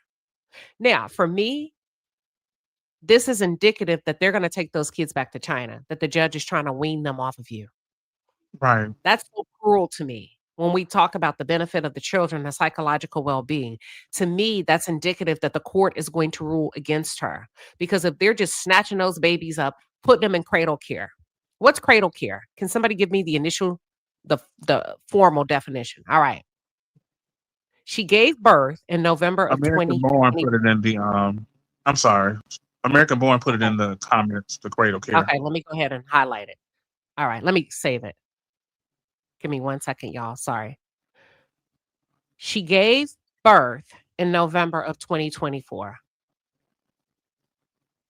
In October, he told her he was having problems obtaining the visa. Now, he had 9 months to get his act together. And by the time she gave birth in November of 2024, he still hadn't had a visas. She did her part and left the infants at NICU in the hospital for 2 months, November, December, January. They could have died of sudden infant death syndrome, SIDS, but they didn't, right? Because they weren't really getting a lot of love. After 2 months, she said, her and her husband said, we got to take them home. They take the kids home in January. 2 months later, after she removed the kids from NICU, the parent in China says, you know what? I'm going to send somebody. I'm going to send a friend and an agent to pick up the babies. She said no when the 2 men arrived to her home. I'm not comfortable with that. That was March. 5 months later, in August of 2025, one of the babies died. That was in August. September, October, November, December, January. 6 months later, so she didn't hear from China until 6 months later, this year, February 2026. May, 2 months ago, she said, you know what, let me just go ahead and try to adopt these kids. 2 months later, she filed, hold on. Oh, May, she wanted to adopt the kids. In June, the court took the babies and placed them in cradle care. What's cradle care? Right here on the screen. July, she filed an emergency motion to prevent the boys from being taken from the United States. A judge denied that motion, but a hearing has been scheduled for July 29th. All right. My thing is this: if we look at the contract states that the parent was supposed to fly here to pick up the kids. I know some of you are saying give the child back, both of them. I think she tried to do her part. This is kind of like an ethical issue, but also contractual, and the kids are going to suffer. Trey, what are your thoughts? I don't blame this woman for wanting to attempt to take care of the kids. Where I do find fault in her actions is the fact that she understood that the man was sending off people to come and pick up the children, and she refused. Ma'am, yes, you had those children as a contracted agreement to birth the kids, but that is not your seed. That is not your egg. Those are not your children. We don't know what's going on with the man in China. Like I stated before, they had a lot of issues with America and China. That man could have been having his stuff denied to where he couldn't come. And that's what may have pushed him back from being able to get the kids like he kind of more than likely wanted to get those children. So yes, I understand that we don't want children in foster care, and we love the woman for standing up and trying to take care of the child. But at the end of the day, ma'am, those are not your kids, and you signed a contract to let go of those children because they weren't yours. You were just, I don't want to call her an oven. She was just the conduit to bring the children to this earth. Okay, what about his obligation? Let me ask you this. If we're talking about legalities, we're focused on her signing a contract, but he also signed a contract that the babies would be released to him. Correct. But if that contract is impeded by some type of legal issues with the United States holding him back, I'm not trying to say that I know this to be true, but we all understand that there was a large issue between America and China at that specific time that he was trying to do all of this. So I honestly feel like that may have came into play. And I do agree that. Go ahead. I'm sorry. Ahead. No, go ahead. No, I was just going to say, and it's still the fact that he's still attempting to receive the children. To me, it says that he wanted his kids, and I think that he should be able to contract. So if we gonna hold her to the contract, are we gonna? She held herself to the contract. She left the kids at NICU. She's supposed to remove herself immediately. The baby sat. Y'all, it's almost like your kids being at daycare for 2 months and nobody claims them. Now it becomes an ethical and a moral issue. And she's like, damn, come on. We can't just be leaving those babies up there. See, Black women, that's why you can't save the day. Because don't nobody fucking appreciate you. You're damned if you do, you're damned if you don't. And now we're arguing about how she's a bad person for violating the contract. She would have also been a bad person for leaving those kids at the NICU. I'm not saying that she's a bad person. What I'm saying is she should have let those two men take those children like that man planned for him, for his friend and whoever else was in that truck. They should have let them kids go where they were supposed to go. That's the thing. She decided to impede on his attempt to retrieve the children because she didn't feel comfortable. It's not about your feelings, ma'am. Unfortunately, at that point in time, those are not your kids. So what about him violating the contract? Let's focus on him. Do you have any qualms with that? He was supposed when you say violating the contract, are you meaning that he? I'm sorry. Go ahead. Let me read it to you. The surrogacy contract stipulated that the parent in China would travel to the United States to pick up the babies. I'm going to stop there. Her part of the contract is delivering 3 triplets, 3 Chinese babies. She did that. She left them in NICU like a surrogate is supposed to. She didn't take them home. The babies remained unclaimed for 2 months. So not only did he violate the contract, now we're getting to ethical issues. Who's going to pay for these babies to be at the hospital, right? And then Somali says, give the babies back and get paid for 20 months. And then we have this. Ashley said, well, hold on. The money she got paid is gone. Kids are expensive and so are funerals. So we have her. She did her part. He didn't do his part. What do you say to that? Now he's coming in and say, Well, actually, he still ain't here in the United States. It looks like they just gonna ship the babies to China.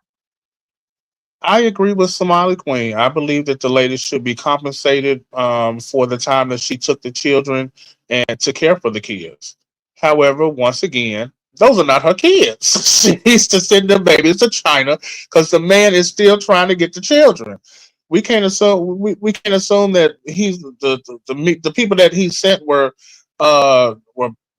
doing something wrong for the children. He attempted to get those kids. There was effort put in him trying to get there. For whatever reason, he wasn't able to get there. So he planned and scheduled, and he probably paid for those people to come and pick up the kids while she's over there denying it because she wants to hold on to them. Ma'am, those are not your kids. Period. I'm sorry. No, they're not. But because of his breach of contract, he has now put her in a position where she had to experience mental anguish. She had to go, put herself in there. She had to retrieve them from the hospital after sitting at home for 2 months, deciding I'm gonna enter into a contract, right? If everybody does their part, I did mine. I pushed out the babies. Now my body has to recover. She still has to deal with postpartum, whether she gets to keep the babies or not. And now she knows that those babies are sitting there every day. That's mental anguish, right? For 2 months, whether they're her kids or not. That's not a part of the contract. That's not a part of the deal that she's ever supposed to experience. And then she goes up there and said, oh my God, I got to get these kids out the hospital. We can't just leave them up there, right? She gets the kids. One of them dies. She has to bury the kid. Because of his breach of contract, he completely changed her life. What do y'all call that? Emotional distress, mental anguish. He breached a contract, not her.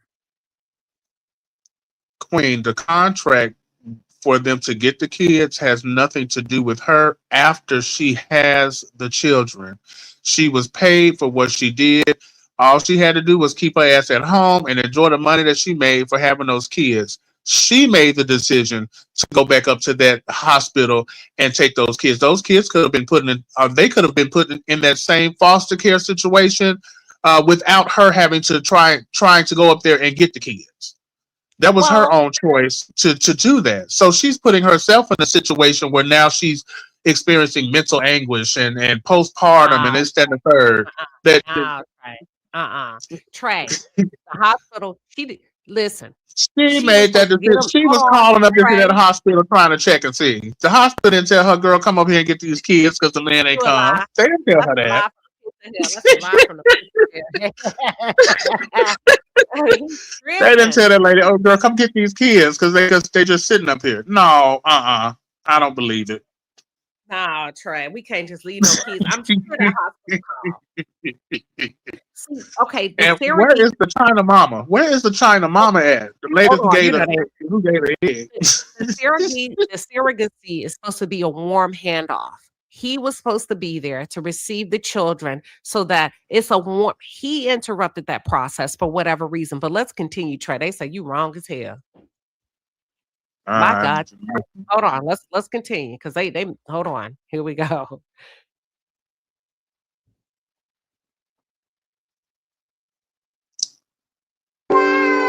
Meet Samuel and Daniel.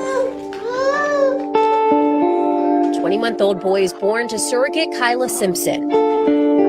I made up my mind that I wanted to bless someone with a child that, wasn't able to. Simpson went through the necessary medical evaluations and worked with an agency in California to become a surrogate.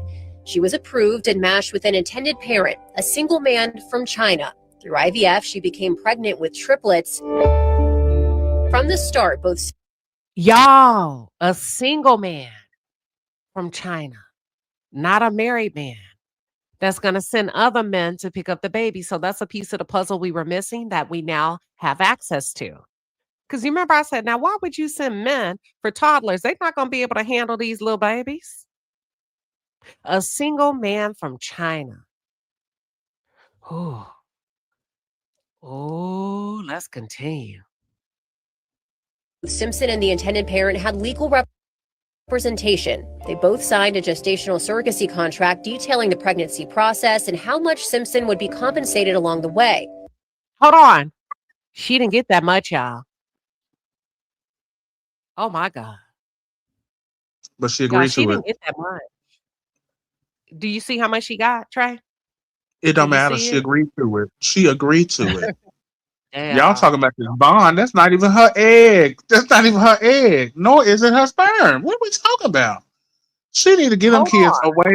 Get them, It's send her them kids body. to It's China, her please. uterus. It's her uterus. It is, Listen, and let me she tell you. agreed to let those kids be born in her uterus. You She say agreed to China that, left. and she agreed to cut it off. So no, ma'am, we're not gonna do that. Hold on. Send them kids I to got a China. lot of questions. First of all, y'all, she didn't even get that much. Hold on. Wait a minute. I'm baffled. I'm baffled Thank you, too. because She sold her you uterus. okay. I'm not gonna do this today. Oh my God. Y'all, she made 85K. That's it. I told y'all it wouldn't. I said, I know damn well it would nothing less than 100K. Delivering triplets. One baby goes for 30 to 40K with surrogates. What? And my other thing is this: what does a single man want with triplets? I don't know. What is a married woman giving up her womb for 3 kids only for less than 100,000? That's what I'm trying to figure out. Why did you sign the papers, ma'am? Trey, they say something ain't right with you today. How's it not right? It is. Y'all know he Child. finna go off. Let's finish. Hold on. They also signed a hospital birth plan. And that was dated October 31st, 2024. It basically stated that I have physical custody of them and that I'm able to make, decisions on behalf of them, in lieu of his absence. Meet Sam. Oh my gosh. Let's Wait a minute. continue. What did she say? Hold on.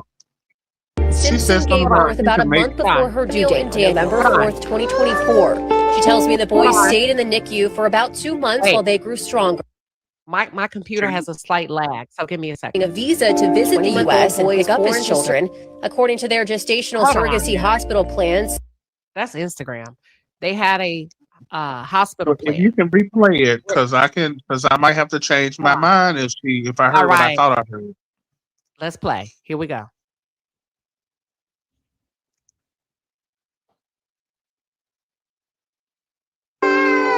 Meet Samuel and Daniel. 20-month-old boys born to surrogate Kyla Simpson. I made up my mind that I wanted to bless someone with a child that, wasn't able to. Simpson went through the necessary medical evaluations and worked with an agency in California to become a surrogate. She was approved and matched with an intended parent, a single man from China. Through IVF, she became pregnant with triplets. From the start, both Simpson and the intended parent had legal representation. They both signed a gestational surrogacy contract detailing the pregnancy process and how much Simpson would be compensated along the way. They also signed a hospital birth plan. And that was dated October 31st, 2024. It basically stated that I have physical custody of them and that I'm able to make, decisions on behalf of them, in lieu of his absence. There you go, Trey. Okay, well, y'all didn't say that at first, that she had the right to make. Go ahead. Because it's still his kids, and I still agree. Well, while I understand why she decided to take him, because she still had quote unquote physical custody without his presence, I still feel that it's wrong of her to deny him the opportunity to pick the kids up in the manner that he was able to. He couldn't get over there, so he had to send his friend and the other friend, and they should have been able to pick those kids up. I understand you have the right to deny that, or I guess you have the right to deny that because it's not him picking them up. But at the same time, it's still, to me, it's not right when he told you. It's not like it was just some random people coming up to your house. You knew that they were coming.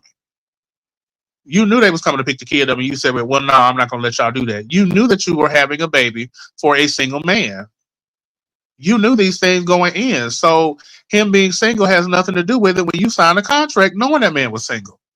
But here also, I don't blame her for not letting the kids go, right? Because at this point, kids go for a high price in the dark underground, the underbelly, what do y'all call it? The black web, right? So even if he sent somebody he thought he could trust, you really can't trust them until the kids get to you. And they can say, those kids can disappear, whatever. So I don't blame her for just being a decent human being to say, now I'm not just going to hand these kids over to two damn Mandarin men that pulled up in an SUV.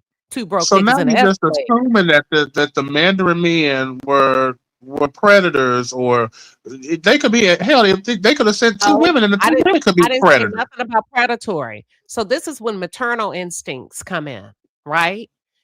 What she just not gonna let the babies go with anybody. I don't have a rapport with you. I don't know you. You just pulling up, and yes, he probably sent you, but he has to trust and rely on you. And She don't even know the man that she signed the contract for. Come on now, Queen. Finish. Hold on. I'm sorry. Hold on. It doesn't matter. So at that point, the contract has been breached. And it's kind of like the communication is fragmented. I don't know when I'm gonna hear from you next. You didn't pick the damn kids up like you were supposed to. The babies were born in November. The contract states, and even though we gonna make her the bad guy, the contract state he was supposed to have his ass over here in the United States the day those babies were born. Period. They closed out the contract on Halloween of October 2024. He breached the contract. And I believe he don't have visa problems. I believe that he's lying so that his ass won't be tracked into the United States and or documented, so that if something bad happens to these kids, he remains anonymous. That's what I believe. This don't seem right. It don't feel right. Now go, Trey. Go ahead. If this don't seem right, then she was wrong for accepting a contract with a single man that she don't know and she ain't never seen to have his children. Everybody wrong in this situation. In my opinion, if that's the road that we're going down, all of them are wrong. She accepted that money. She took the money. Then now she's trying to keep the kids when the man has actually went forth and put forth some type of effort to retrieve the kids, even if he wasn't able to make it himself. I'm sorry. I understand that there's sex trafficking, body trafficking, organ trafficking, all this type of trafficking going on. But at the end of the day, the man got in contact with her, and she knew that those people were coming to get the kids. It's not some type of we just showed up in some mystery van and we knocking on the door and she don't know what's going on. The fact of the matter is she knew what was going on, and she still decided to try to keep the kids. Whether or not it was because she thought something was wrong or this, that, and the third, that ain't got nothing to do with it. Ma'am, he's coming to get the kids. You knew he was coming to get the kids. Give up the kids. I'm sorry. Those are not your children.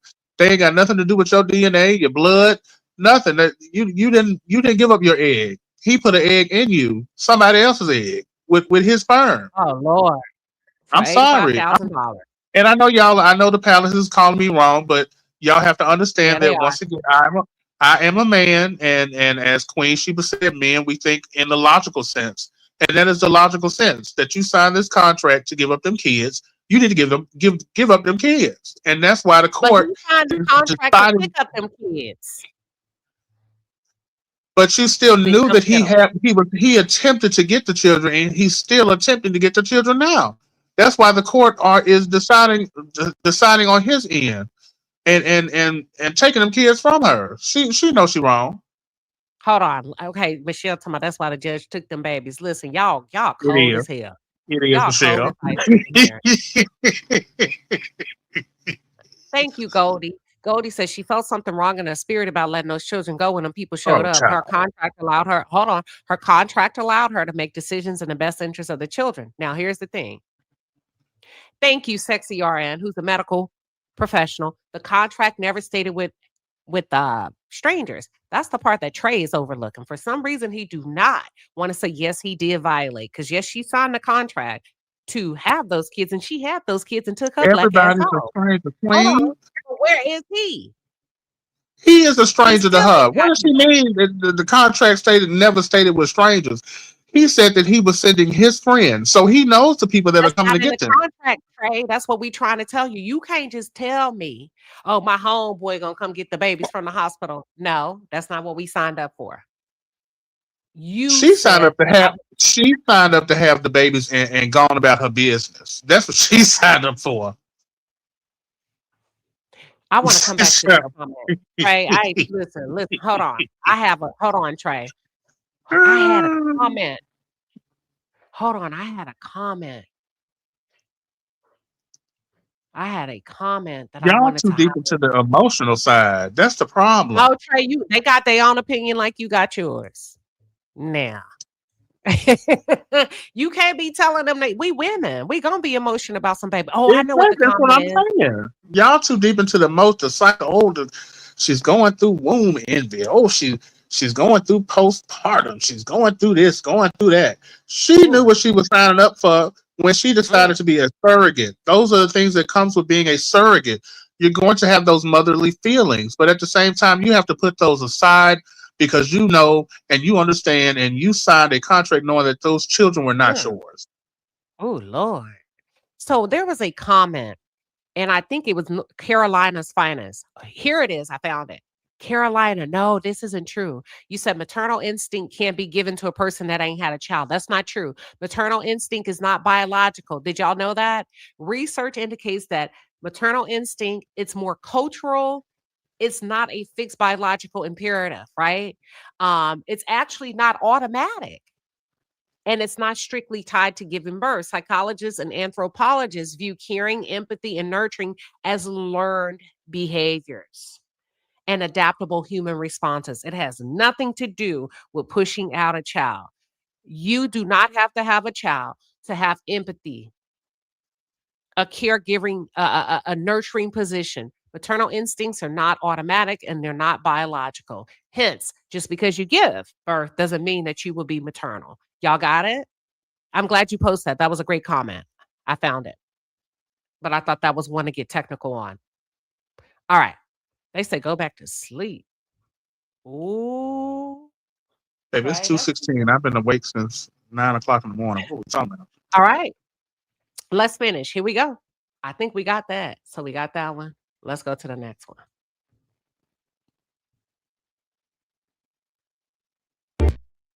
Simpson gave birth about a month before her due date on November 4th, 2024. She tells me the boys stayed in the NICU for about 2 months while they grew stronger. She says the intended parent told her he was in the process of getting a visa to visit the U.S. and pick up his children. I don't think he ever, I'm gonna go off instinct. It has nothing to do with being a woman, just common sense. I don't think he ever planned on coming. That's just my, I think he's looking for kids. He's looking for a womb. He's not deeply connected to the process. Now what kicks in for me is to say why. Because I don't think he ever intended on bonding with the children. Hence, what are you going to do with them kids? According to their gestational surrogacy hospital plan, Simpson was given physical custody until he arrived at the hospital, but he never arrived before the baby. See, the hospital, you can't just leave them kids up there. So Trey, she didn't take her ass up there. The hospital had to do up there for 2 months, Queen. You can leave them up there long enough for the you didn't just surrogacy company to. You're not Go ahead, I'm listening. sorry. You didn't hear the lady I just am say that listening. you didn't hear what a lady said. The hospital gave her physical custody until he arrived. They can't keep the kids up there. Trey.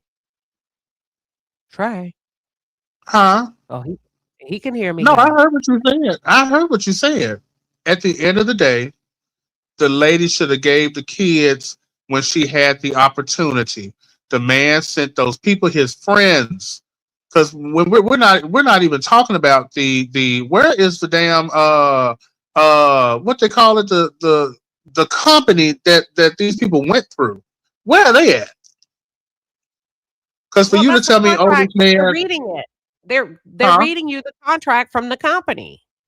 Correct. So you wanted to tell me that now all of a sudden we suspicious that this man was not he was about to sell the kids for their organs, and this I didn't man is say just all so that. suspicious.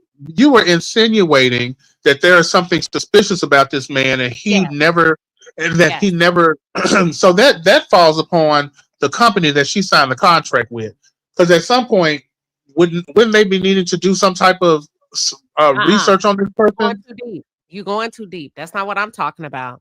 My suspicion lies in the fact that he didn't have his travel arrangements in order. The minute he conceptualized, wanting to be a father. Let's just give him the benefit of the doubt. Wanting to connect with somebody in America. Then get your shit in order. He had 8 months because she delivered the month. He had not, even when he started thinking about it, you start the process of research. How long is it going to take me? Oh, shit, we mad at Donald Trump over here in China. Oh, they ain't letting our stuff come through. All that stuff you said. Mm-hmm. It makes sense. Okay. Makes sense why he wasn't able to get his stuff approved in time. It's a lot of people out here a lot of international people that's unable to get their stuff approved in time. And then when we're talking about China, that's a totally different story. We were literally in a whole beef with China. China was literally telling people not to buy American designer goods because all the stuff is coming from China anyway. Come to us. They were literally blocking Chinese trade and foreign trade and stuff like that. Like, this is literally around that same time. So I can understand why this man may have been having an issue getting his stuff approved. No. Hell no. Okay. If I decide I want to run a marathon, at some point I'm going to have to start training, get some shoes, some shorts, shirt, sports bra, water bottle, and hit the pavement before the day of the race. I can't show up the day of the race and say, I don't know how to do this. And I don't know what the 13 mark is, the second mile marker. You the one that signed up for a marathon. And you mean to tell me you ain't did nothing about nothing? You just here and want us to walk you through? Nah. And hold up the race and tell everybody else, just wait. Let's let Queen Sheba get a feel for the course. Hold on, y'all. Yeah. Trey, stop it. Stop. Let's continue. Stop what? Babies were allowed to go home. Every day I came to that hospital, and if it was a day where I was just super exhausted. Hold on. And I couldn't make it, I'm up there, I'm calling all throughout the day. Simpson and her husband Lincoln brought the boys home by January of 2025. She continued to breastfeed them and take them to doctor's appointments. She also continued to communicate with the intended parent. Emails show the intended parent told her he was working on obtaining a visa and asked her for help getting the boys' travel documents. I am applying. Not I did. Now I'm going to apply. He's irresponsible. Did you see that, Trey? I saw that he asked for help with the passport and help me. I saw that he was still applying, and he still kept he's applying, and he keeps getting denied. That's what it sounded like to me. The people didn't want that Chinaman coming over here to get his kids. Now they ready to just throw him back over there. After that's what it sounded like to me. Sound like she wanted to keep them kids so she can get another check from the state after she already got that $86,000 because the $86,000 wasn't enough. Somebody said $50. Time out, Trey.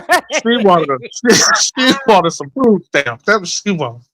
Oh my God, let's continue. Documents.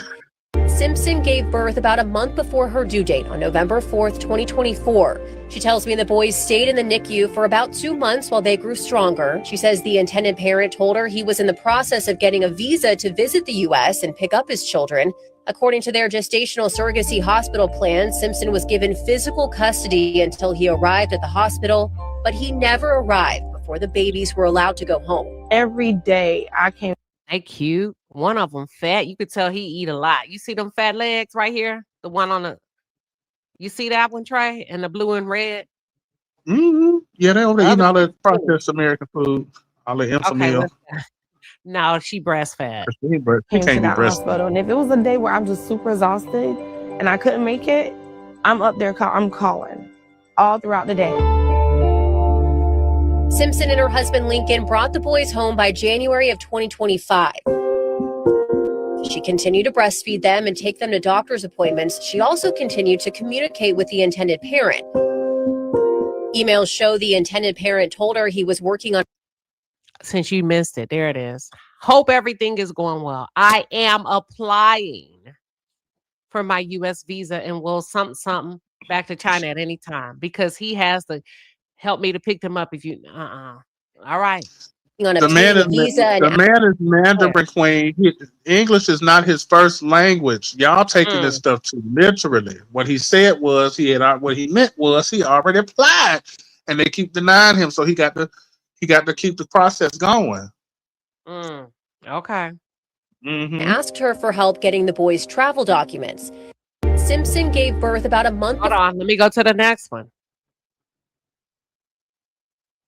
Now, Simpson says at one point they even discussed her flying to China to drop off the babies. My mom was like, I'll fly with you. And she was like, don't go by yourself. And I was willing to. So it shows that I never was like trying to actually keep them. In an email dated March 21st, 2025, the intended parent. Let's read it. It's, y'all, I got to start all over. Oh my God, I want to read it so bad. Hold on. I'm nosy. Before her due date on November. Hold on. We got to pause it. I want to see. I think this man is full of crap. She was going to fly to China to take the babies. He didn't want that. He wanted to send somebody. I don't think that man ever. I need to see a visa application. I would need to see proof, some receipt that he actually was in the process of applying for a visa. Other than that, he probably, I don't know. Those baby, because I don't know what he's doing or what type of scheme he's running, but it don't feel right. She and her mom were going to get on the flight and deliver the babies. We don't even know if he was in China. We don't know. And her mom. So now she want a free vacation along with the $86,000. No, ma'am. You stay right there. I'm gonna have my friends come, and they gonna drop my kids off. She want a free vacation. That's what that sounds like to me. I'm not gonna do this. Let me go. Let me go to the next screen. Parent tells Simpson, I would ask my friend and agent to pick up the baby. You're not doing nothing. And that he will be asking his friends and an agent to pick up the babies. Simpson says around that time, two men in a black SUV showed up to her home, but she did not know who they were. I don't feel comfortable doing all of these things and you're not coming to get them. I said either you, the people you had listed that could, if in case you passed away or something, they would have custody of you. That man lied. I think that man got a black market, something going on with these babies. He didn't want her to come to China. And I don't think he's coming to the United States. I don't know what the hell is happening, but I know the world is a very, very different place, right? And there's people and places and spaces that do things. He never intended to come. Thank you, Sleepless in New York City. He never intended to come. He probably already sold them babies off. These kids, them, or a representative from the agency to come and get these kids. I'm not handing them over to no stranger. So she's been more than fair, Trey. She said, listen, I'll even give them to the agency. Child, she wanted a free vacation. She wanted the $86,000, and she wanted everything to go her way when they're not even her kids. Ma'am, they're not your kids. I'm sorry about it. They're not your kids. And now you done did all this, but the state is going to throw them over there to China anyway. All this for nothing. She done put herself through all of this mental anguish, all this postpartum depression, all this for nothing. The state is still going to send them kids right on over there to that man. And the point is, now it's too late because the boys are older. And whomever he sold them off to ain't going to get babies like they thought they were. Because now they're toddlers. They're about to be 2. You know how they say terrible twos, the terrible twos. But here we go. Right. Okay.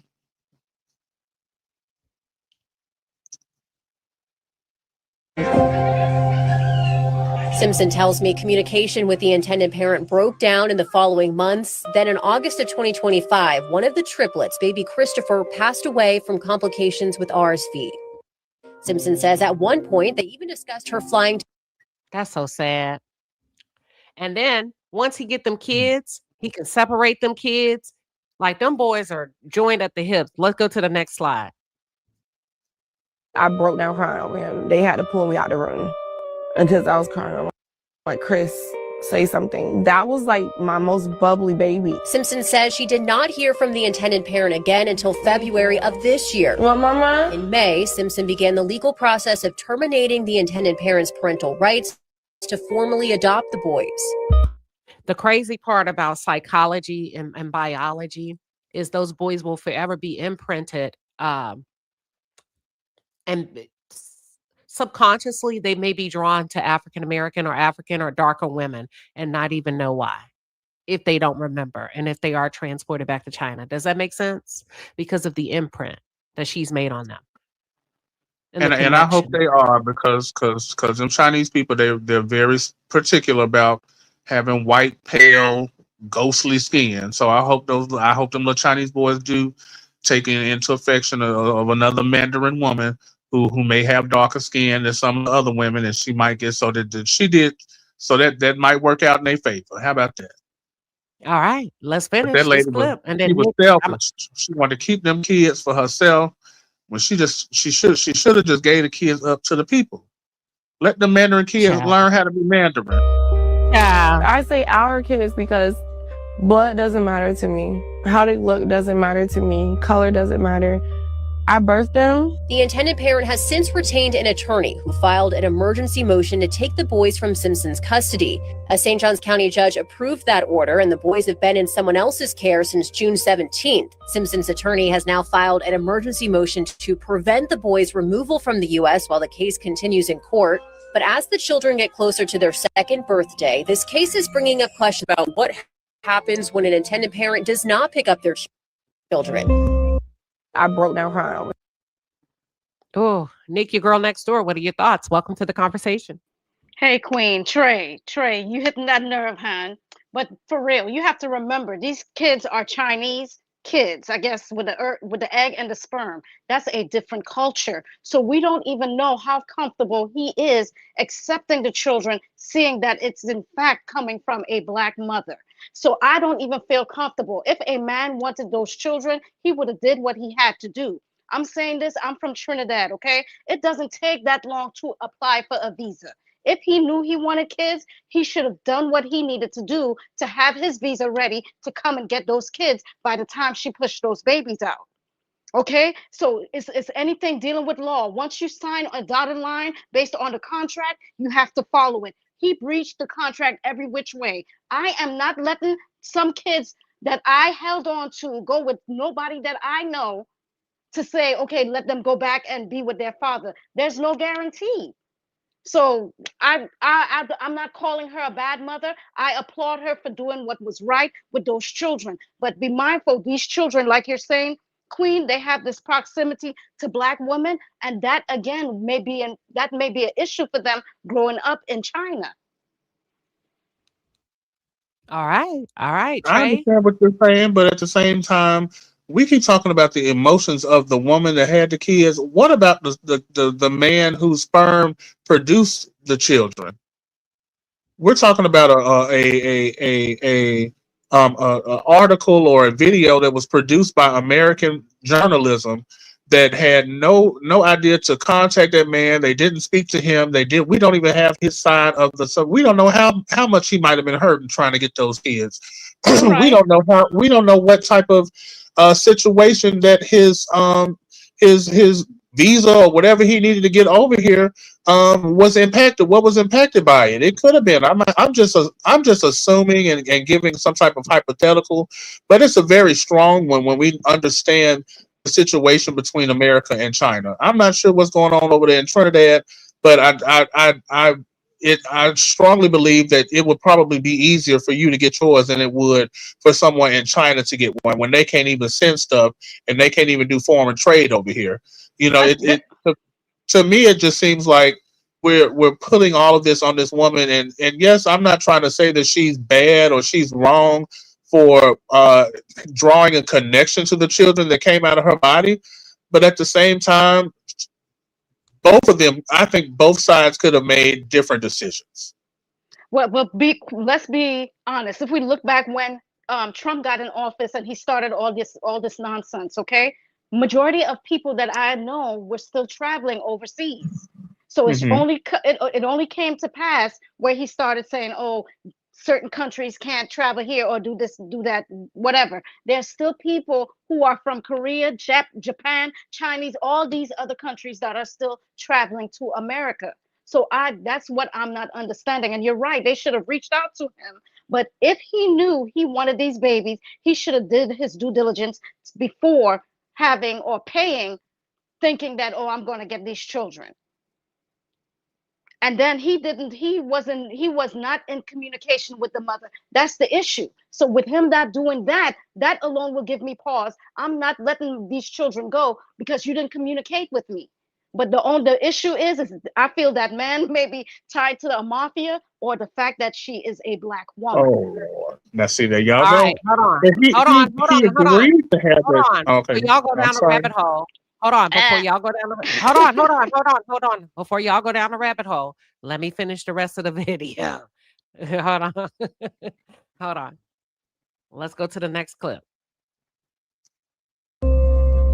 Karen Persis is an assisted reproductive technology attorney in Florida with no connection to this case. She says situations like these are rare. I haven't seen it happen on either side. I've never seen a surrogate try to refuse intended parents access to their child, nor have I ever seen intended parents not show up to get their child, even during COVID.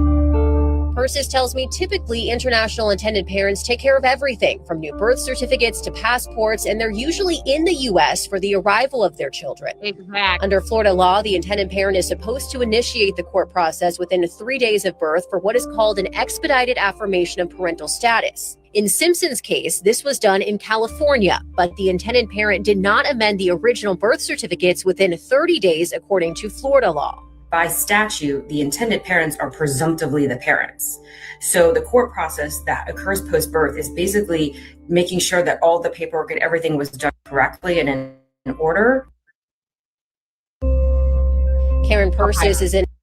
Hold on. And then let me finish the other two clips and then we can close out with final thoughts and what y'all think. Hold on. This comes at the same time the state of Florida has begun restricting international surrogacy. A new law went into effect July 1st, banning gestational surrogacy contracts if any party involved is a citizen or resident of a foreign country of concern.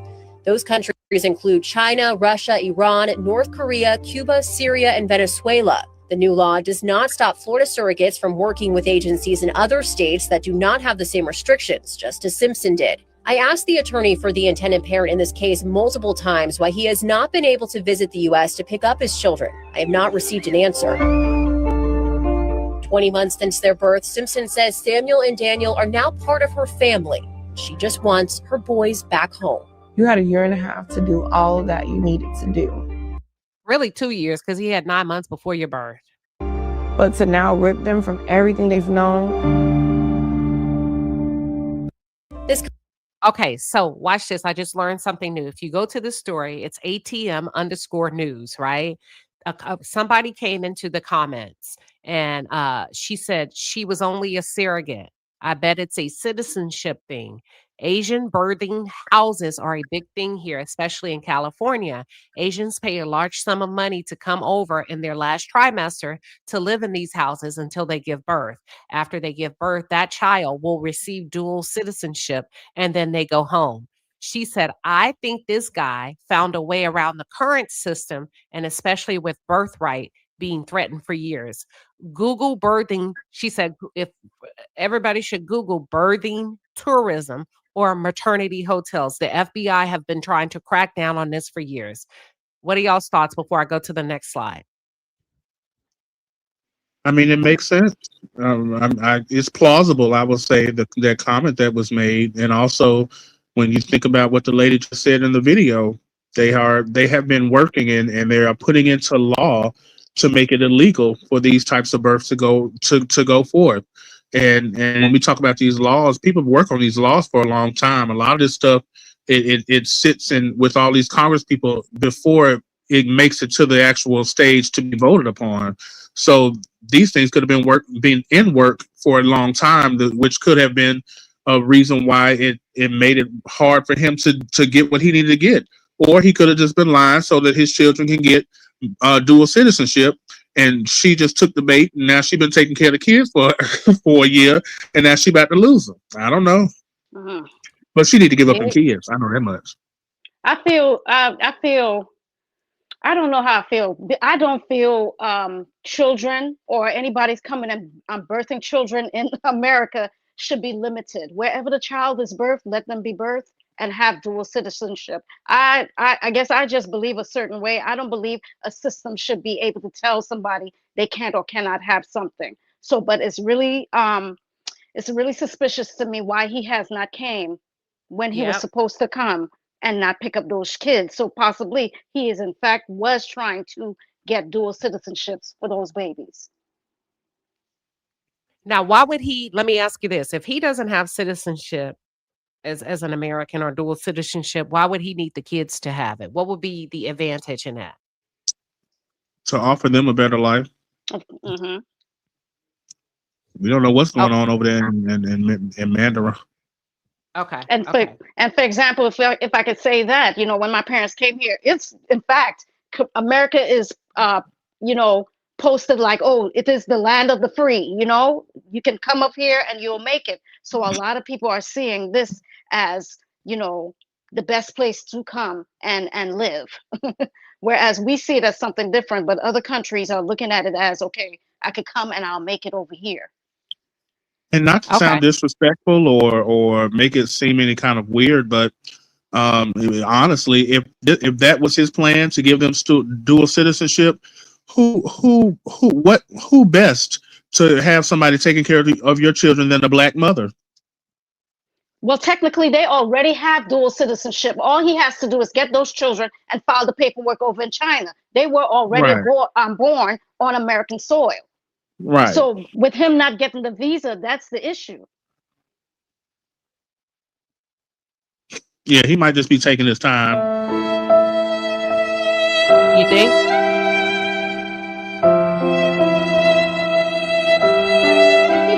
If he's able to travel, they have that visa. You can travel up to 3.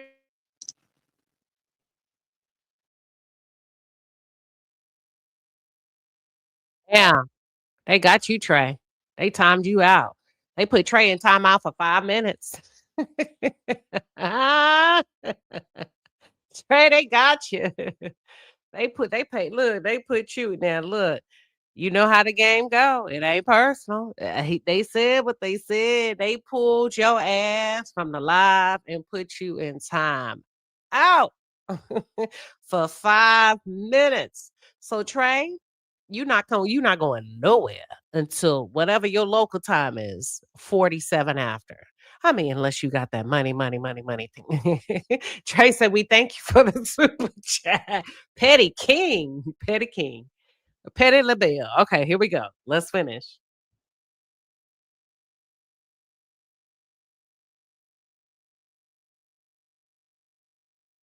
And again, I've reached out to the intended parent's attorney multiple times, and I still have not received a response. A hearing on this case has been scheduled for July 29th in St. Johns County. But just yesterday, Simpson's attorney appealed to Florida's 5th District Court of Appeals, filing an emergency motion to keep the children in the U.S. A judge denied that motion this morning. China is not part of the Hague Abduction Convention, which is an international treaty that provides a legal way for children who were wrongfully removed from a parent to be returned to their home country. Since China has not signed that treaty, an American court order would not be able to bring the boys back to the U.S. if they've already been sent to China. And again, I've reached out. Wow. I would probably think, and maybe it's just because women are from Venus and men are from Mars, but I'm just thinking and speaking like a woman. If you really wanted these kids, whether you're going to keep them or sell them, that you would say something. And I think the man and his legal representative are treating the news and the media stations like they did the surrogate in the hospital. I'll talk to you when I feel like it. I don't know, Queen, but technically those babies aren't Shout to the intended parents. So I'm sorry. Hold on. Let me turn it off. No, that's what I'm saying. No, you're good, Queen. I'm just saying technically the babies aren't hers. So even if they go to China, I don't see how much fighting she will get for those babies to come back. Yet still, I'm stuck on the No, I fact that get they that had part. right. I'm stuck on the fact that she had a contract and they didn't follow it. He didn't follow it, so he Yeah, breached the my thing is contract. this though. I got that, and we've gone back and forth about that. But my thing Mm-hmm. is this: he doesn't seem to have any sense of urgency about any of it from start to finish. Being proactive and getting the visa to make sure that he understands the process, applying for passports for the infants or whatever, right? Or kind of figuring out how that works, having those conversations beforehand as opposed to postpartum. What is it? Postpartum? After the Am I saying it woman has right? the baby, yes. Yeah. After she has the baby, yes, ma'am. Yeah, postpartum. He doesn't have a sense of urgency. He doesn't seem to. He's just kind of dragging his feet, if you ask me. But Mm-hmm. everybody's saying those are his kids, but it's impacting everybody, including the children. Right. Yeah, including the children. So I don't know if this man is. That's why I suspect he probably had no intention on keeping the children, because I would be devastated. I would be trying to do everything possible. I would respond to the news station. This black woman is keeping my kids. Y'all help me. Da, da, da, da, da. All of that crazy stuff that Trey's talking about, right? If I really wanted those kids. But shit, if I'm not really attached to the process and I'm just figuring out a way to make some money and I got this black chick to have 3 triplets for me for 85K, but really what she don't know is the people that the babies are really going to ran me a $500,000. I'm straight. I just hit a lick. I just hit a lick.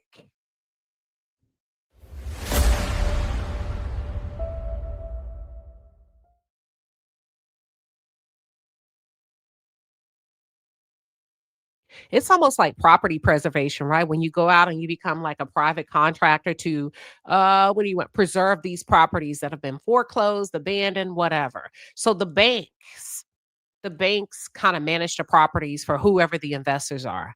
And there's an allotted budget to go towards repairs, yard work, and whatever. Well, the bank, their job is to find the cheapest hand because and try to offer you as little as possible to go out there and restore that property, maintain that property, upkeep that property, and may even offer your ass $25 for a whole acre if you dumb enough to cut it. When really the investor may have paid them, let's just say $2,000. And if you dumb enough to take 25, they get to keep all of that. And they're going to go back and forth and put you on hold to see if they can find somebody else. I think this guy is in the business of baby milling. That's it. That's all. Let me bring Trey back. He sat out for his 5 minutes. Trey, what are your final thoughts on this? Well, I just want to vocally thank whoever that was for their super chat. You helping the Queen get over there to Las Vegas. I mean, not Vegas, but to the David trial over there in Los Angeles. We appreciate you for supporting the Palace. But I do want to say that once again, I do not believe that the lady is wrong for having a connection to the children that came out of her body. I just want to make sure that y'all understand that.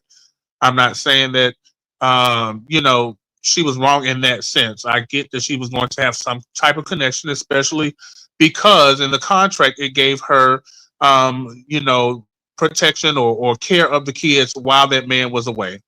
I do blame number one, I blame the damn agency for allowing a single man to send his eggs across the world to impregnate this woman and have her triplets, and not really doing their due diligence and making sure that he had his papers to get to. They should have made sure that he already had a green card or whatever he needed to do to come pick the kid up. In my honest opinion, they should have made sure that happened before he should have verified all of that before he even made his way over before his eggs made his way, or before their sperm made his way over here to America to impregnate that black woman. I do still believe that black woman should have gave up them kids to those people that he sent to pick up the kids. Whether or not, she had some type of discernment about it or what have you, that's not for her to have. Those are not her children, unfortunately. And whatever he chooses to do with the kids, whether it's something great or productive, or whether it's nefarious, unfortunately, that is up to him because that's what he paid for. He paid for those children. Yeah, he might have, screwed over the contract, but at the end of the day, the courts they're already, working in his favor. So clearly, they want him to have them kids. So All I right. don't know. Listen, I feel like she should, just go on, let it be. that's a hard And, pill to and Riley swallow. Burris, stop drinking. That's all I got to say. All right. So that's Trey. That's his final thoughts on today's conversation. Thank you for coming up, Trey. We appreciate you. Listen. All right. Now, y'all can duke it out in the chat. We're about to wrap up the show. Ricky Smith, I think you might be right. Like, the more we talk about this, you said the agency is in on it. I think the agency is a front now that you say it. I think it's a front to baby milling. I think it's a front to maternal hotels, the things that the FBI is trying to crack down on. And now they're smart enough and sophisticated enough to say, why don't we build a real corporation under the guise of an adoption agency? But the game plan is still the same. We're still going to run the ball the same way. The end goal is still the same. We're just going to legitimize it, formalize it a little bit, have some contracts in play. But this is what we're going to do. A single man is going to apply for a baby. Okay. He's going to tell the mother that he's on his way. And then he's not going to be able to make it to the US because of contracts or visas or this and this and that. And then we'll send somebody to pick up the baby, and we'll send the baby where it really belongs. But let me just tell you something. Black women don't play them kind of games. See, he done fucked around and found out. We do not play those games. When I'm telling you instinct, intuition, Holy Spirit, no sure ain't get cure. All of that kind of stuff then kicked in. Wow. Baby, you done picked the wrong one. I have friends that work for the FBI. I have friends that work for law enforcement. I have friends that work on SWAT. One of my friends on SWAT is actually the point guy. That means he goes in first, kicks open the doors, take out any type of barriers, threats. And we got into a heated debate, not he and I, on another platform I'm on, because typically when you see drug dogs or police dogs, they always say officer so-and-so, indicating that the dog is a male. And I said, I wonder if there's any female service dogs. People said, of course they are. I said, point me to one. You rarely see them. So I reached out to him. I said, let me ask you something. He said, yeah. I said, do y'all use female drug dogs? He said, yeah. They're actually more accurate with sniffing out drugs or whatever, bombs, than the male dogs are. They're going to find the threat. What the dog doing? What the dog doing? What? When I say that, and I'm not calling us dogs, that's similar to a Black woman. You're not going to bring your ass over here and give me $85,000 and run down a story to me that you missed your flight. You couldn't get your visa, whatever. Just leave the babies at the hospital. I'll be there tomorrow. Okay. And when you're not there tomorrow, and nigga, I knew you was lying because I left the babies there for 2 months. You see what I'm saying? And mind you, because they say when Black folks say mind you, I didn't just leave them there. I left them there for 2 months because I knew your ass was up to something. And then I brought the babies home. And then you told me, can I help you with the passports? See, that ain't even a part of my damn job. You see what I'm saying? I was supposed to have these babies and give. See, now I got my eye on you. And I can't put my finger on it, but something ain't right with you. And I'm about to sniff you out. You playing with me. Oh, you gonna send your homeboy to pick up these babies? No, you're not. And not only that, I'm gonna record your ass when they show up in front of my house. I'm gonna record your ass when they come out here. Wow. Because I know what you're trying to do. If anything happened to them kids and CPS or DHS or the adoption agency comes by, I will be in breach of the contract as a Black woman because the contract says right here, I'm supposed to hand the kids to you. And then you can come back and sue me and claim that the people never dropped off the kids. And even though you are the one, and I got you on email saying, I got you on tape, I got the text messages of you saying that you was going to send them. At the end of the day, the same fucking judge that's willing to take these kids and strip them from me, like back in the slavery days, will be the same judge that throws my Black ass in court for violating my contract. Stop playing with me. FBI, open up! FBI, open up! FBI, open up! FBI, open up!